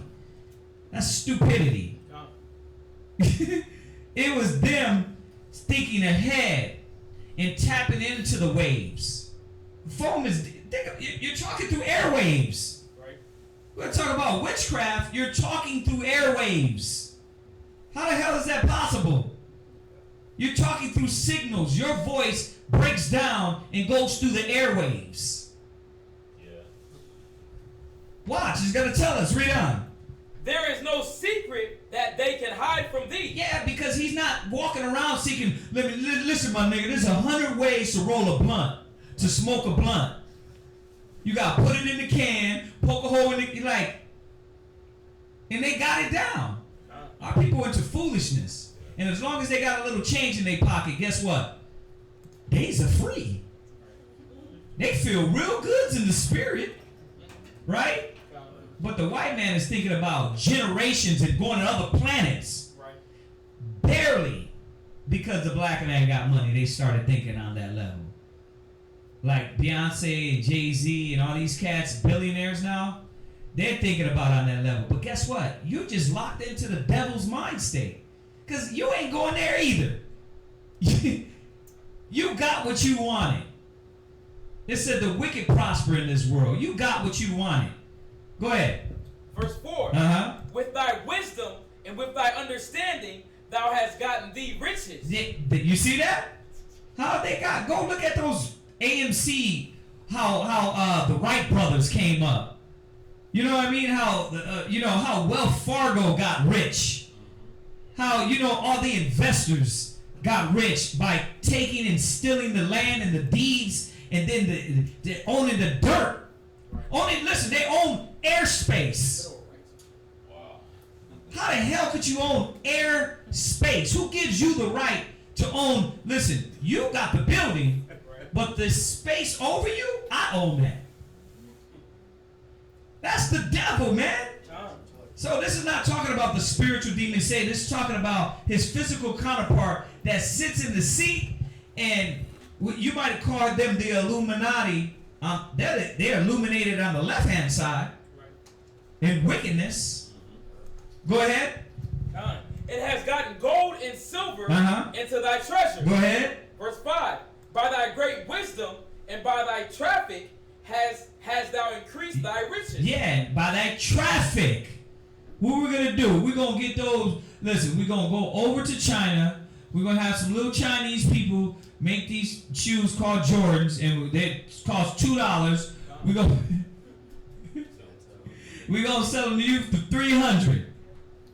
His wisdom. You know what I mean? We barely get to, we barely found out about Alibaba. Y'all know about Alibaba? See, not a lot of people. You can order your stuff from China, right? You're barely finding that out. That's what you was doing.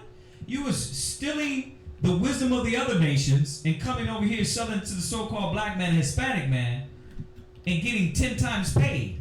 That's why Trump, P. Diddy, all these cats with their clothesline, shoe lines, liquor lines, they gonna get it made where? And that's what Trump is trying to supposedly stop. He's trying to stop them from going to get it in other countries, right? Or making it in other countries. He wants you to do it here, right? Even the iPhone is made over in China, right? But he wants to stop that because he's trying to get in that money. You see that? So he's wise. You're dealing with a wise people, a smart people, but in wickedness. Go ahead. And thine heart is lifted up because of thy riches. Yeah, and they always think they're going to last. Why? Because America's money. They can print it out at any time. Come on, man. You can raise the debt ceiling at any time. By your standard, you're telling what all the other standards throughout the world should be.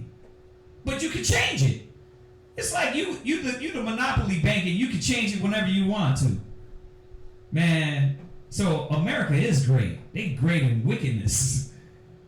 They are great in confusion. They're great in how they think, in their psychology. But we're beyond that. We see right through them. Go ahead. Jump back. Go to Isaiah 47, verse 1. You can go down and read in these chapters too, because all it's going to tell you is how they fall. It's going to tell you how they come down and how they fall. Isaiah chapter 47, verse 1. Go ahead. Come down and sit in the dust, O virgin daughter of Babylon. So once again, it didn't say Babylon, it said virgin daughter of Babylon. Why? Because America is that virgin that hasn't got popped yet. You know why? Because there hasn't been no real wars here.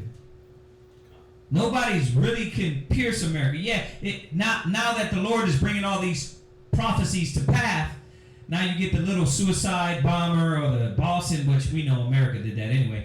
Then you got the planes, right? So little by little, America's getting pierced. That virginity is being broke because it's going to break America when Christ comes back and destroys her. Go ahead. Sit on the ground. Do what? Sit on the ground. Right. There is no throne. Right. So when it said in Isaiah 14, hell will come and meet you, it's saying they're going to come down to a lower state. You were a king now, guess what you're going to be? The garbage man. You were lifted up high, guess what you're going to be? The new Aunt your mama. You understand? That's what the Most High said. He's going to bring them down to that lowest state. And hell is one understanding of hell is a condition on earth. Because you're in hell. Yeah, you got the spiritual hell, but you also got a physical hell. It's hell to work all your life. That's hell. You thought it was supposed to be like this? Because America tell you. Listen, in the mall, with our businesses, we always deal with these Israelis, the so-called Jews. You know what they do? They come over here to America and work 5 or 6 months, get all that dough, go back to Israel and their land and live the rest of the year. Americans don't know this, right? You come over here to America and you're stuck. You're like, I can't go nowhere. Ray in there, they down there, and my uncle he over here, and cousin. Where I'm gonna go? What, I supposed to just go to another country, right? We're stuck. But why? Because my people are destroyed for lack of knowledge. We don't know things. That's why you got our people now trying to do this sovereign thing. Be careful with that, because if you do it the wrong way, you will be sovereign. So sovereign, they can treat you like another nation. So be careful with that. But that's what our people try to do, be sovereigns. And that don't work. Sir, I'm sovereign. Here's my paperwork. Right. I'll read that in a sec. Put that there. Get out the car. Let me check you. Where's your ID? I don't have to have an ID. Okay, sir. Turn around. Bend over. That's how it feels, right? Go ahead. O daughter of the Chaldeans. Daughter of the Chaldeans. Why? Why? Because the Chaldeans were using witchery and witchcraft. Like I said earlier, when you go to Medes represent the media. That's where media comes from, Medes. Well, the Medes have the Chaldeans. These Chaldeans were good with witchcraft. You go see that movie 300, the first one? He was dealing with witches. He was dealing with Babylonians. And when you walk in that tent, what was going on in there? Orgies, all kind of sexual things, right? But then you had these weird-looking people, right? Like ghouls and hunchbacks, right? That's what they deal with, man. That's that witchcraft. Well, the Chaldeans and the media is the same way. We talked about the Disney Channel, but all the other things to distract you, keep your mind, and to put. I just took the kids to see this Power Rangers, and guess what they had to put in there? Oh, a young girl that was unsure of her sexuality, if she wanted to be deal with men or women. And this is a kid's movie. Why? Because now, and she was what? The rebellious girl. So now, if you're a rebel, you got to learn what to follow what's in you, because your parents don't understand you. That's the cool girl. Yeah, you're the cool girl. You're the one that's going to be blessed to be the Power Ranger. And that's the mentality. They're perfect at it. It's psychological. Go look at Scandal, homosexuality. Go look at Supergirl, homosexuality. Supergirl got her sister, Supergirl's stepsister, is a lesbian. And she didn't know how to come out with it and tell, because how her parents were going to look at her. All these movies, everything, I guarantee you, is on Arrow. It's on any superhero movie that you want to look at. It's some homosexual innuendo they got on there to teach our kids to what? You're no gender. Do what you like. Do what you feel. Your parents just don't understand you. What's that, Sade? Oh, I was just at Walgreens over here, and the lady told her son, she was like, "Stop being your own person. Stop doing that." I was like, "That's weird." Person. Okay, go ahead. Read. For thou shalt no more be called tender and delicate. So the reason why I jumped to these chapters, because it goes right with Isaiah 14. At one time, they're untouchable. They're tender and delicate. America, man, you can come here, you can be something, you can live, you can gain riches, and then the deceptiveness starts showing. A place that's built on bloodshed, death, robbery, murder, is going to reveal what it is. You understand? Give me that. Was it Nahum 3:1? Give me that real quick. No, you stay where you at. Read on. Verse 2. Go ahead. Take the millstone and grind mill. Do what? Grind mill. Do what? Grind mill. You know what that means? Just like it says in Isaiah 14, get ready to work. The so-called white man, they're going to get ready to work. It says, kings shall be thy nursing fathers, and queens thy nursing mothers. And they shall bow down with their face toward the earth. When you go back to Isaiah. Lick the dust of your feet. And they shall lick the dust of their feet. That's what we're waiting for. That's why we're doing this. Why are we changing, and why are we trying to do the right thing in the will of the Most High? Because I don't want to live in captivity. I want to get the hell out of here. Why are we trying to raise and teach our people? Because I'm sick and tired of America. It's disgusting. It's the smell, Mr. Anderson. You understand? Everything stinks. Why? Because everything, I got to worry about my kids now. Every day they come home from school, I got to worry about, oh, what you talk about in school? Oh, yeah, what you talk about with your friends? Because the friend might be his father might have two fathers, right? And he's talking to him like, yeah, I got two dads. Like, so now we got to brainwash them. We got to brainwash their mind and show them that, listen, this is why they teach you this. This is why they're talking about this. Because America is constantly going to promote their lies. And the damn propaganda that America upholds. Go ahead. Uncover thy locks. Do what? Uncover thy locks. You know what that means? They're being seen. America is being seen now. Now that Trump's in power, you got to be stupid to not see how much lies this country has told you. So when he's saying uncover the lock, well, it's a shame to be naked. But their shame is being seen. Their lies are being seen. Go ahead. Make bare the lay. Right, you're going to show us what you really are. You a hoe. You're not the virgin that you claim to be. You're really a hoochie. You'll sleep with anybody to get anything. That's how America is. You're not the land of the free and the brave. They're the land of you don't lock in, I'll destroy and blow this place up. That's what they are. Go ahead. Uncover the thigh. Do what? Uncover the thigh. Go ahead. Pass over the rivers. Right. Verse 3. Thy nakedness shall be uncovered. Right. So this is what he goes down to say. Yeah, and y'all can finish that chapter when you get a chance. Go from there, go to Nahum chapter 3, verse 1. Yeah, Nahum 3, verse 1. And then I mean obviously I went over and beyond on this question, but this is not talking about the spiritual demon Satan. This is talking about his physical counterpart that rules the nations with a rod and a continual stroke. The king of Babylon. So read that, Nahum 3 verse 1. Read it. Nahum chapter 3 verse 1. Go ahead. Woe to the city, woe to the bloody city. Woe to the what? The bloody city. And that's what's happening. Destruction to the bloody city. This kingdom, this nation was built on blood. Rape, robbery, murder, lies, falsehood. Go ahead. It is full of lies and robbery. It's full of lies and robbery. No different from Babylon back then and all kingdoms that have established their kingdom on rape, robbery, murder, lies, and deception. It's no different. So that's it on that. What did we have anything else? Oh, we did?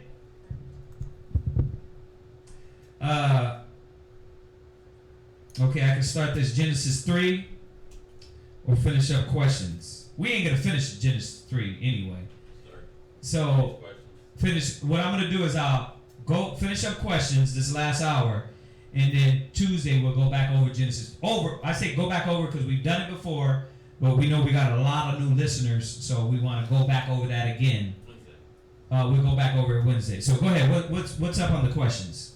Can you explain Numbers 26:65? Numbers 26 verse 65. Go ahead. Is this the same generation that wandered into the wilderness for 40 years until they died off according to Joshua 5 and 6? Numbers 26 verse what? 65. Go ahead and read it. Numbers chapter 26 verse 65. For the Lord hath said to them, of them, they shall surely die in the wilderness. Right. And there was not left a man of them. Right. Save Caleb, Caleb, the son of Jephunneh, and Joshua, the son of Nun. So yeah, to answer your question, yes, because the only ones that made it into the kingdom, the Most High had us march 40 years till all that generation died off, because we were rebellious, stiff-necked, and we lacked faith. So the only two from that generation was Joshua and Caleb. So Khan, yes, to answer your question. All right, what's the next question? Is this the same generation that wandered in the wilderness? Yes, yeah, I just answered that. What's the next question? Will Ishmaelites face the same punishment as Edom for their place in the Go to Psalms 82. Go to Psalms 82. Yes. I mean, there you go. 83. Psalms 83, my bad. Yes, they will. Yes, they will, because all nations have drunken of the wine of her fornication. And we'll touch on that in Revelations real quick. Give me that real quick. And while we go over this, Psalms 83, go ahead. Psalm chapter 83. Verse 1. Verse 1. Keep not thou silence, O God. Hold not thy peace, and be not still, O God. Right, so this is what Asaph is praying. He said, be still, O Most High. Go ahead. Be not still, O Most High. Go ahead. Verse 2. For lo, thy enemies. For what? For lo, thy enemies. That these are our enemies. Go ahead. Make a tumult, and they that hate thee have lifted up the head. Right, read. 3. They have taken crafty counsel against thy people. Go ahead. And consulted against thy hidden ones. Right, so these are the nations that took crafty counsel against Israel, against the hidden ones. Go ahead. 4. They have said, come, let us cut off. Let us cut them off from being a nation. Go ahead. That the name of Israel may be no more. So who did this? Who did this? Who cut us off from being a nation? Or try to cut us off from being a nation? Go ahead. That the name Salah. That the name of Israel may be no more in remembrance. Verse 5. Go ahead. For they have consulted together with one consent. They are confederate against thee. Go ahead. The tabernacle of Edom. So the Edomites. Go ahead. And the Ishmaelites. There you go. Straight to the point. Straight to the point. The Ishmaelites. Yes. So go to Revelations. Let me show you. And this is what we're showing. You find it? Let me find it real quick. It says, yeah, because all these nations, they took part. They took part in our slavery at one time or another.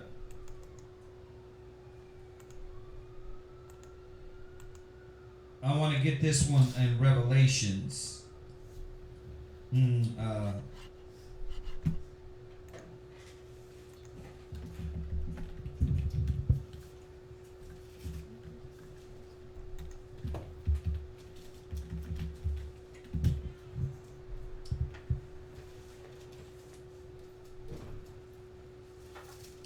thought it was 19. Oh yeah, 18 and verse 9. And of course you can read the whole chapter. It's beautiful. But Revelations 18 and 9. Revelation chapter 18 verse 9. And the kings of the earth who have committed fornication and lived deliciously with her shall be well heard. Right, read it from the top, read it again. Verse 9, Revelation chapter 18, verse 9. And the kings of the earth who have committed fornication and lived deliciously with her. So what is it telling us? That all these nations live with Babylon, America, deliciously. They all take part in our destruction. That's why all the nations, every nation comes over here to America and what? The Ishmael comes and set up a little liquor store in your community and what? Get rich off of you. The Chinese man comes what? Set up a little China shop right there, get you some fried chicken wings and fried rice. Yeah, and what? Make money off of you. They got a Jewish community. They got They got all these communities, but our community is what? Third ward. Fifth ward, right? The ghettos and the slums. But all the other nations, why? Because they got unity. And they know who you are. Go ahead. Shall bewail her and lament for her when they shall see the smoke of her burning. Right. Standing afar off for the fear of her torment. Right. So when the destruction happened to America, all these nations going to be looking from far, getting ready to get their butt whooped. Go ahead. Saying, alas, alas, alas, alas, that great city Babylon, that mighty city, for in 1 hour is thy judgment come. The Most High, Hamashiach, Christ, he's going to destroy America in 1 hour. It's going to take him that quick to destroy this kingdom. He's coming with 200,000 and thousands of angels. 1 hour. It tells you in Zephaniah? It says these angels should run like sparks. Have you ever seen Flash? Well, that's how these angels are gonna be moving. And they ain't gonna be hurt. Your bullets, their missiles ain't gonna stop them. It's not little green people coming back. You understand that, right? That's a lie. Those are the chariots of the Most High. It's not green aliens coming back to take the water because they need resources. That's stupidity. Alright? So this nation is going to fall and they're going to see it. But I'm just showing you that all the nations are part in this. They all take part in this. Go ahead. Verse 11. And the merchants of the earth shall weep and mourn over her. Right. For no man buyeth their merchandise. You see that? anymore. What did it say? This showed you. It goes right with Isaiah the 28th chapter. Isaiah 28, Isaiah 47, Isaiah 14, Revelations 18, Isaiah 60. It all tells you the outcome of what is happening and going to happen to this nation. They all live deliciously with America. They eat off of you. Everything you got on is made in China. They're going to be like, damn, we don't got nobody to buy our fake hair no more. We don't got nobody to buy our fake shoes. That phone that costs $100 and they charge you $800 to buy it. We don't got nobody. Those gold teethuses, we don't got nobody. Dang, all that fake gold on the rope. You wear it? It's like we ain't got nobody to wear this yellow gold. Go ahead. Verse 12. The merchandise of gold and silver and precious stones and of pearls and fine linen and purple and silk and scarlet and all thine wood and all manner vessels of ivory and all manner vessels of most precious wood and of brass and iron. All right, we get that. Jump down to verse 15. Verse 15. The merchants of these things which were made rich by her shall stand afar off for the fear of her torment, weeping and wailing. You see that? Why? Not because they care for America, because why? They ain't making no more money. So all nations, according to 83 Psalms, and there's many more scriptures we can go to, but they've all had part in keeping us in captivity, keeping us in slavery, getting rich off of us, teaching us lies, and feeding us lies. Some of these people already know you, the Hebrew Israelites, and you're not Africans. An African will tell you you're not African. They'll tell you you're not African. They call you cotton pickers. But guess what? The white man's still pumping that. Yeah, African Americans. All through the news. It's disgusting, man. What else we got? What other questions we got? What is considered a bastard according to Scripture? Are Edomite children / Hebrew mothers fall under the punishment for Edom? Or what? What is considered a bastard according to the Scripture? Are Edomite children or Hebrew mothers fall under the punishment? Edomite children with Hebrew mothers fall under the punishment for Edom? Is it the father? The father is Israel, mother is Edom. No. Father is Edom, The father's Edom. And the mother's Israel. Well, you are what your father is. So remember the seed. The seed is of the man. So if you take an apple seed and plant it in a banana field, you're not going to get a banapple. You're just going to get an apple in a banana field. The seed is what you are. Okay? So that's why the Bible tells you, all through Genesis, all through the Bible, the seed of man. It tells you Christ was going to come with the seed of man because it's referring to the sperm, the emission of semen. Okay? So you are what your father is. So like we keep saying, color don't matter. You got black people that are white. And you got white people, they might look white. We went over a whole show on it. They look white, but their father's a black man. They're Hebrew Israelites. Color is not about color. It was about your identity, your nationality, the nations you come from. Because that sperm is that spirit. That spirit that man pushes out of him, it goes into you. And that's from the father. That's what the children are. So, don't believe. And we've been over this before, but over the seed and everything. But don't believe a white man. I seen the Ancestry commercial. I thought I was Latina, but I found out I'm everything. I'm half pit bull. I'm half Rottweiler. I'm like, what the hell are you, a mutt? Like that doesn't make no sense. You are what your father is. Your generations go back from your fathers. The mother. That's not saying the woman is less. The woman is not important. That's just saying that your identity is determined by your father, by the seed of man. The woman is the earth. You put the seed into the earth. So don't get it twisted. People think that, you guys are just chauvinistic. No, it's not. No, it's just the process of how the Most High did things.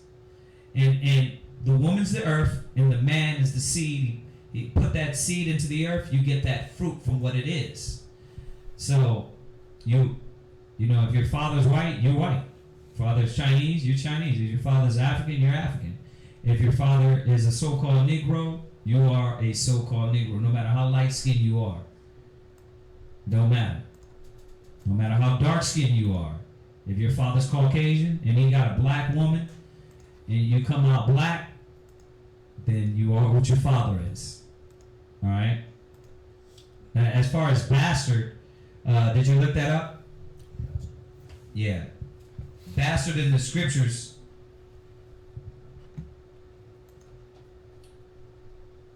We talked about that before too, because a lot of times people were saying, well, if your father's an Israelite and your mom is and then the mother is a nation, that you're a bastard, you're a mamzar. But no, that was talking about, mamzars was talking about incest children. Okay, yeah, they weren't supposed to be brought in. To the congregation. They're incest children. So it's not talking about like a child without a father, because if that was the case, how many Hebrew Israelites wouldn't make it into the kingdom? It's not talking about it for like we use the word bastard. It was talking about incest child. Yeah, even says it when you go to your Zondervan Pictorial Bible Dictionary. Yeah, and this is the Zondervan Pictorial Bible Dictionary, and you look up the word bastard. Go ahead and read it. This is the Zondervan Bible Pictorial Dictionary. On page 100, under bastard, it says, it probably means a child of incest. Right. It ain't probably, it is what it is. Because listen to this. What's one of the curses? One of the curses is the father was going to leave the children and the mother. So if that's the case, the Most High was dooming us to never be saved if it was from the perspective of how we use bastard today. Bastard was an incest child. Okay, and they weren't allowed in the congregation. Okay? All right, what's the next one, sis? Yeah, all the time. Go ahead. Can we be a part of your prayer session as well when class is about to be dismissed? I mean, we don't usually listen, remember, man, we got a lot of people looking at these videos. You know, our videos, man, before class end, it pops up views, like 200 people already viewed it. So, you know, when you set up prayers, that's kind of personal. You know, so y'all try to get to class. And you can set up the prayers. You know what I mean? But we don't put the prayers online because that's personal. It's brothers and sisters that are here, you know. So, what's the next one? From the time you came into the truth till now, what is the biggest change you've seen within Israel? Right. Oh, the brothers and sisters from Trinidad? Yes. You can, if it's y'all can call us. You can call me, 321-960-8411. Then we'll say, y'all can say the prayers with us. It's these diligent brothers and sisters from Trinidad, man. You know, they ready to get down and get busy, man, and get the word out there. So, yeah, we definitely want y'all. Yeah, we can do it that way instead of putting it online. You can call, and then we, if you can call, then we could put you on speaker, and then we can say the prayers. What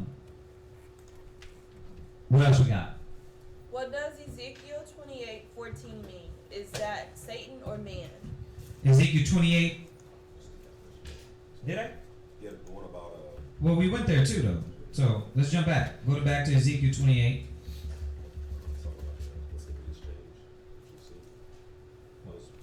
She had asked him, and I had told her about the Trinidad. Maybe I had asked about prayers. Uh-huh.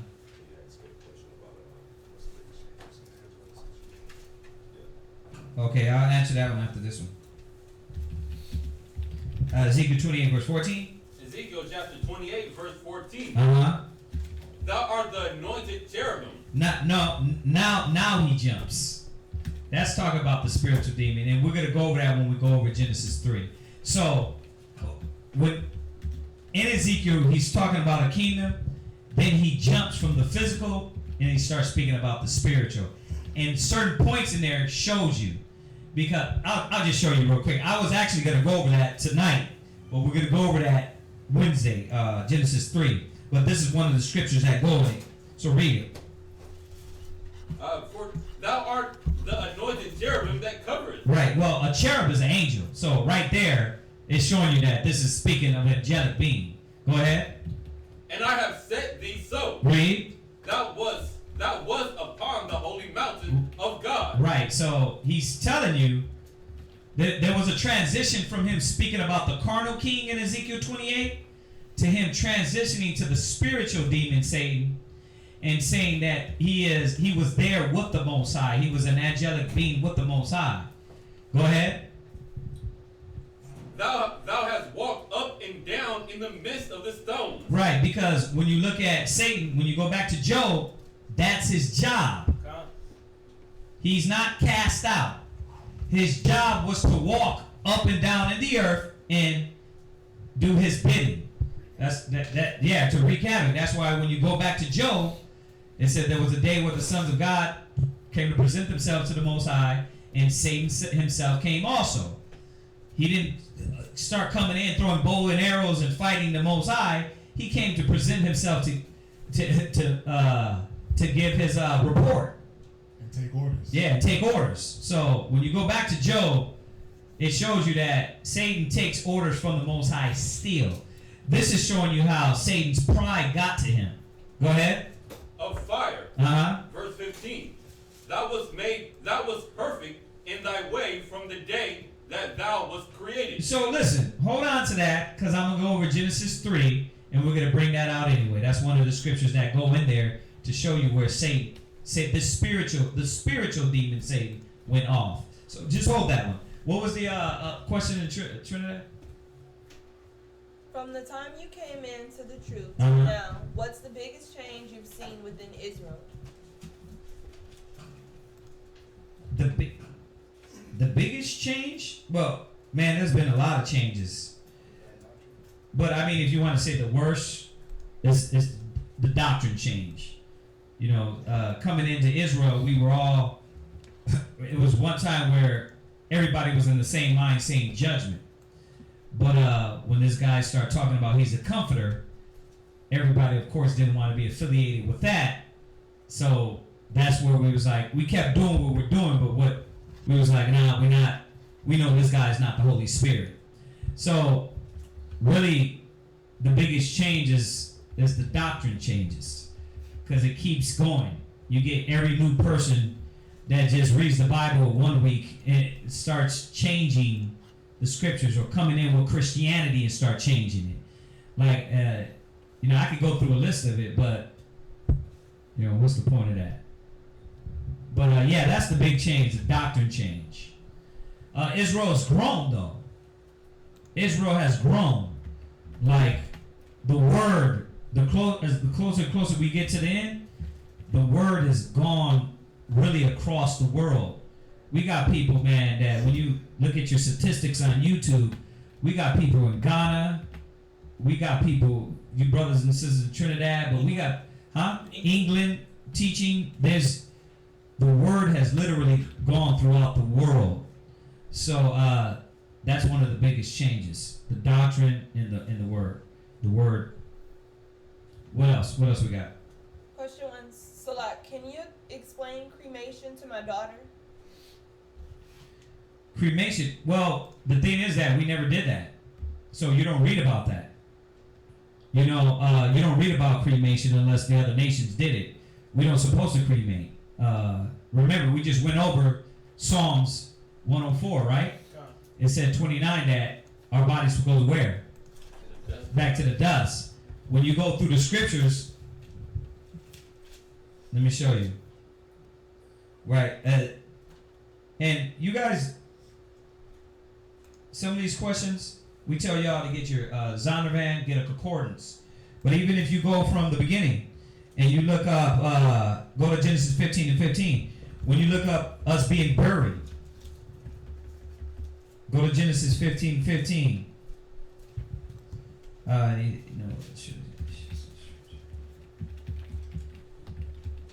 Go to 13 and then jump to 15. Go ahead. Genesis chapter 15, verse 13. Uh-huh. And he said unto Adam, Abram's Salah, know the surety that And he said, verse 13, and he said unto Abram, know of a surety that thy seed shall be a stranger in a land that is not theirs, and shall serve them, and they shall afflict them 400 years. Verse 15. And thou shalt go to thy fathers in peace. Thou shalt be buried in a good old age. Right, so when you read the scriptures, we bury. You never hear about us burning. I think there was only one time when Saul, because I think it was Saul, they cut his body up, and I think they burned him then, because how they maimed him and everything. But otherwise, we didn't burn. We weren't supposed to do that. Go back to Genesis 2. This is Genesis chapter 2. Right, and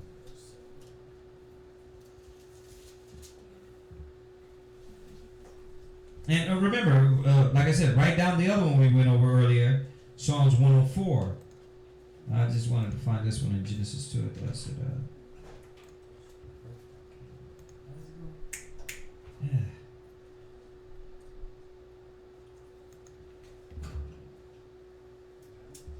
yeah, I thought it was in Genesis.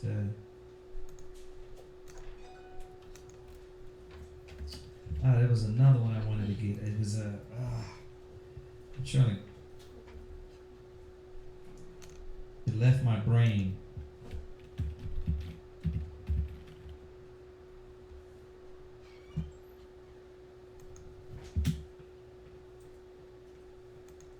Genesis 3:19. Is it 3:19? You know, this guy. There you go. There you go. I knew it was there somewhere. Go ahead, read that. So what, brother? Genesis chapter 3 and verse 19. Uh-huh. In the sweat of thy face shalt thou eat bread, till thou return unto the ground. There you go. There you go. Until you turn where? Unto the ground. Right, and then you just get all those scriptures on buried. We never burnt. None of our ancestors. We buried them. Sleep with the fathers. Yeah, sleep with the fathers. Sleep with the forefathers. So Esau did that. Esau does that, man. They do that.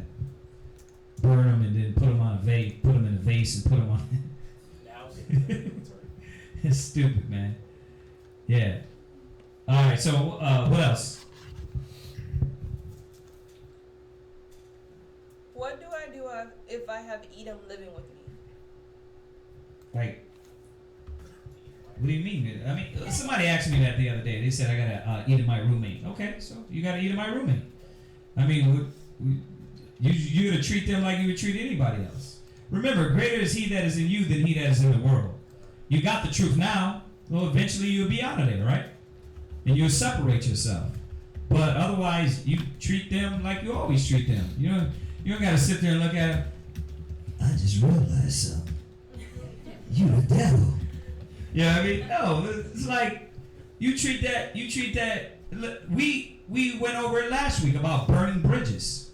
Don't burn bridges. The scriptures say, "Be ye friends of the mammon." You got these. You have a friend or Gentile in the world that's a buddy that's still, the brother. One of the brothers in the school. This guy makes our posters when he need them, right? He helps us out with our shirts. Why? Because he's not going over there and be like, "Listen, what is he, Ishmael or something?"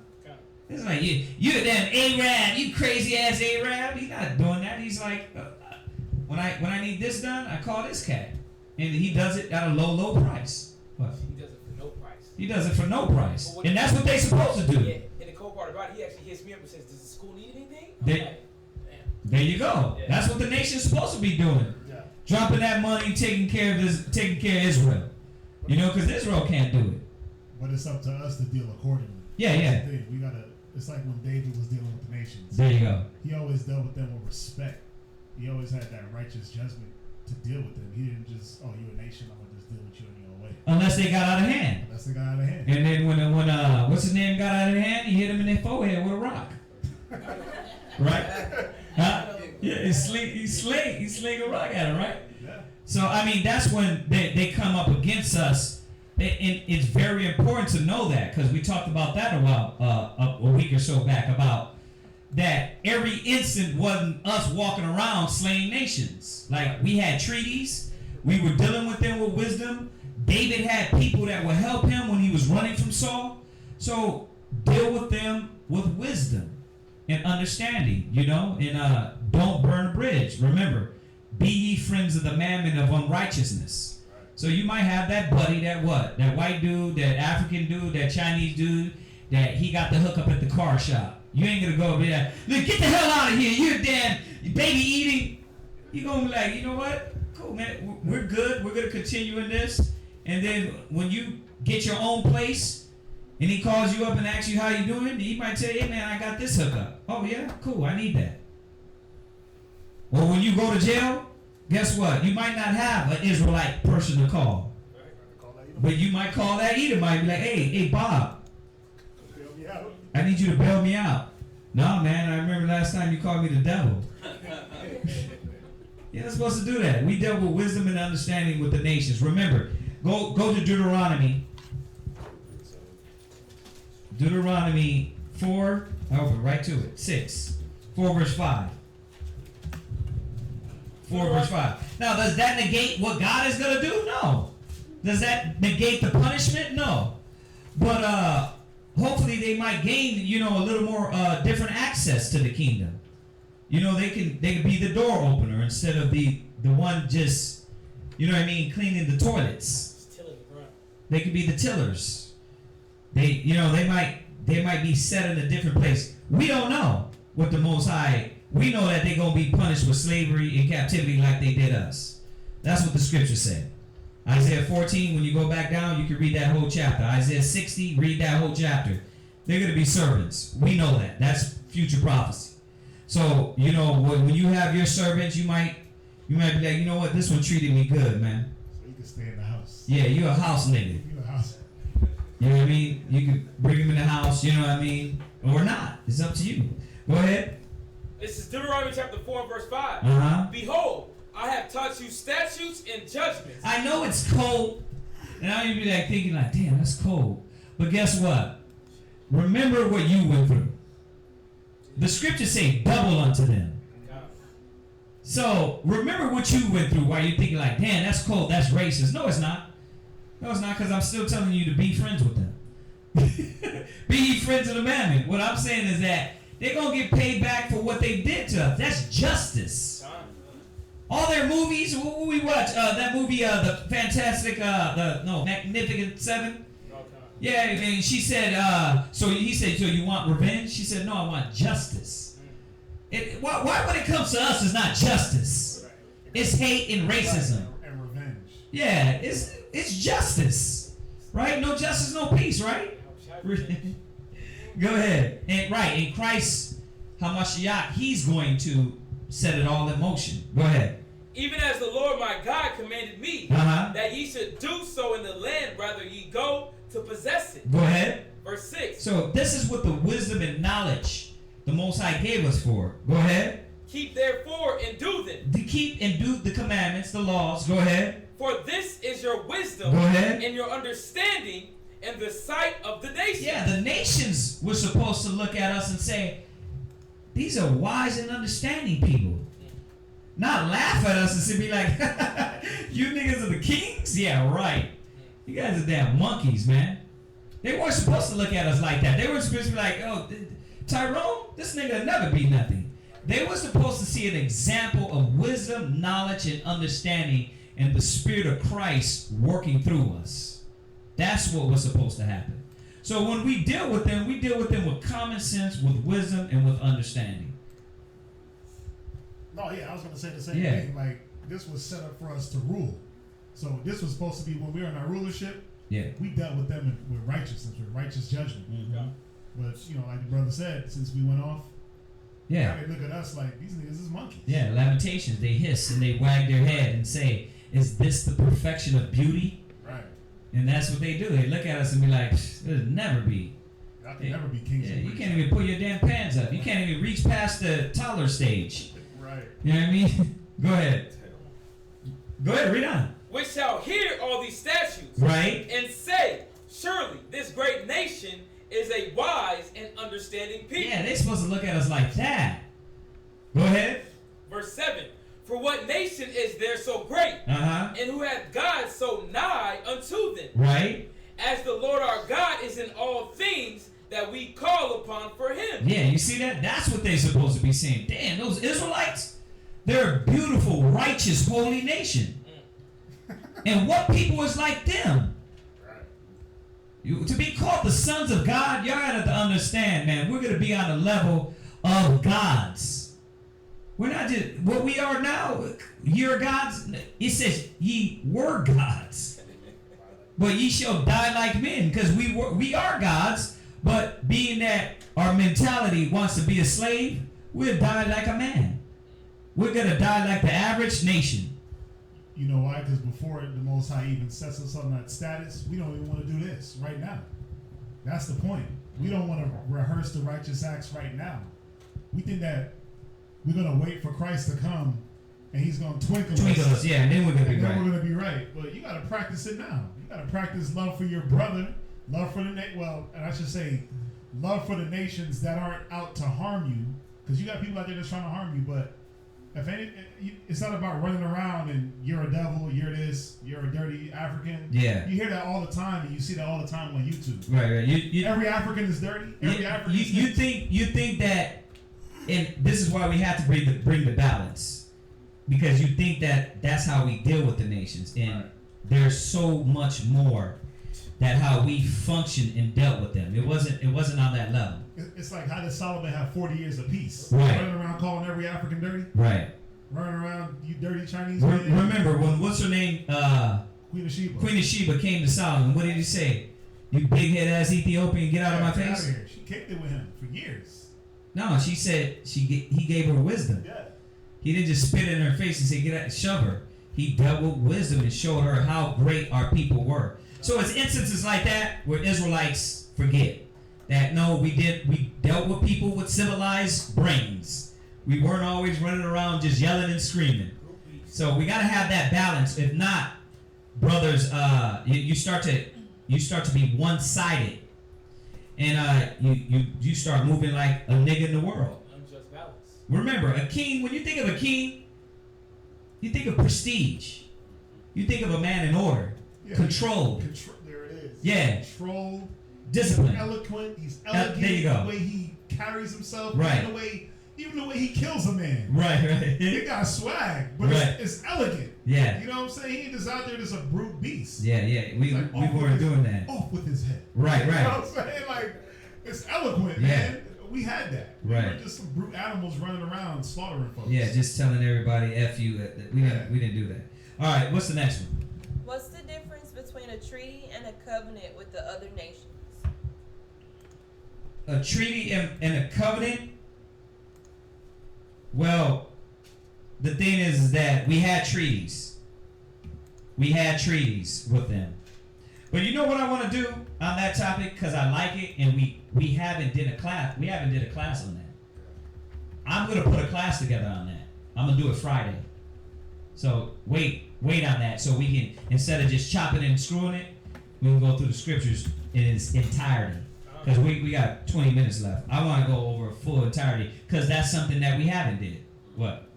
I'm gonna say that's why the Most High had really got bad with us, and why we're in the condition that we in now, because we did make a covenant with the other nations. Right. Yeah. Or exactly. And we started to follow what they did. Right? So treaties, covenants, we're going to go over that. You know, yeah, we might have a peace treaty, but remember, the Most High didn't want us to start being like them, acting like them, thinking like them, and walking like them. So let's think about it. In making a covenant with them, we broke the covenant with the Most High. Right. The Most High said he's a jealous God. Right. So he wasn't down for that anyway. Yeah, nobody. Hopefully, nobody was saying that we were supposed to make a covenant with the heathen. No, we weren't saying that. Yeah, no. If they did misunderstand that, that's not what we were saying. What we were saying was just deal with people according to wisdom and understanding. You know, he's your roommate. He pays his rent. You pay your rent, and until you can change that environment and get away from that. Because why? Listen, those nations will seduce you too. So you gotta, especially if you're new, you gotta know, man. How many of y'all had those white boy roommates that was just wild as hell?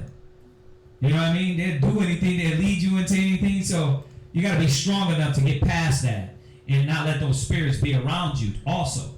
You know, but that's for anybody. That could be, it doesn't matter, Gentile or your Israelite. You could be roommate with a nigga in the world and he's just selling weed on the low. He's gonna get you killed, get you busted, cops come kicking the door. So this is all across the board, whether we deal with the Gentiles or we deal with Israelites, we deal with wisdom, knowledge, and understanding. It doesn't change. All right, what else we got, sister? That's it? Okay, so yeah, those were some good questions, man. Really good questions. But it's about time we do a class on that and how we dealt with the nations. Because then we can go in depth and look at the stories and situations. You'll be able to say, okay, look, I'm seeing it right here in the scriptures, as opposed to Israel's vendetta to hate the nations, because we do. But at the same time, we can't let that motivate on how the Most High said deal.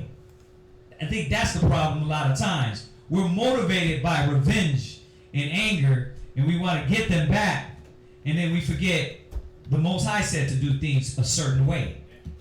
You know? So we can't forget that. All right? So we'll wait a few more seconds to see if anybody has any questions. Y'all had anything? I know it's a lot. What's your name, brother? Caleb? You had anything, Caleb? Sis? No? Okay. Nobody got anything? So we'll give them a few seconds online to see if they have any other questions. And then we'll go ahead and conclude class. It'll be a little early, but still, y'all had some good questions. Really good questions. So look out for that one Friday. Yeah, that's going to be a good one. Yeah. With the roommate deal? Yeah. It's good not to be influenced by whoever you're cohabitating with. If they're not in the scripture, you should be influenced by the scriptures versus being influenced by them. Right. And then your influence should be greater to bleed off onto them. Right. Very good point. Go to 1 Corinthians. real quick, just on that, back on the roommate thing. 2 Corinthians 6 and 14.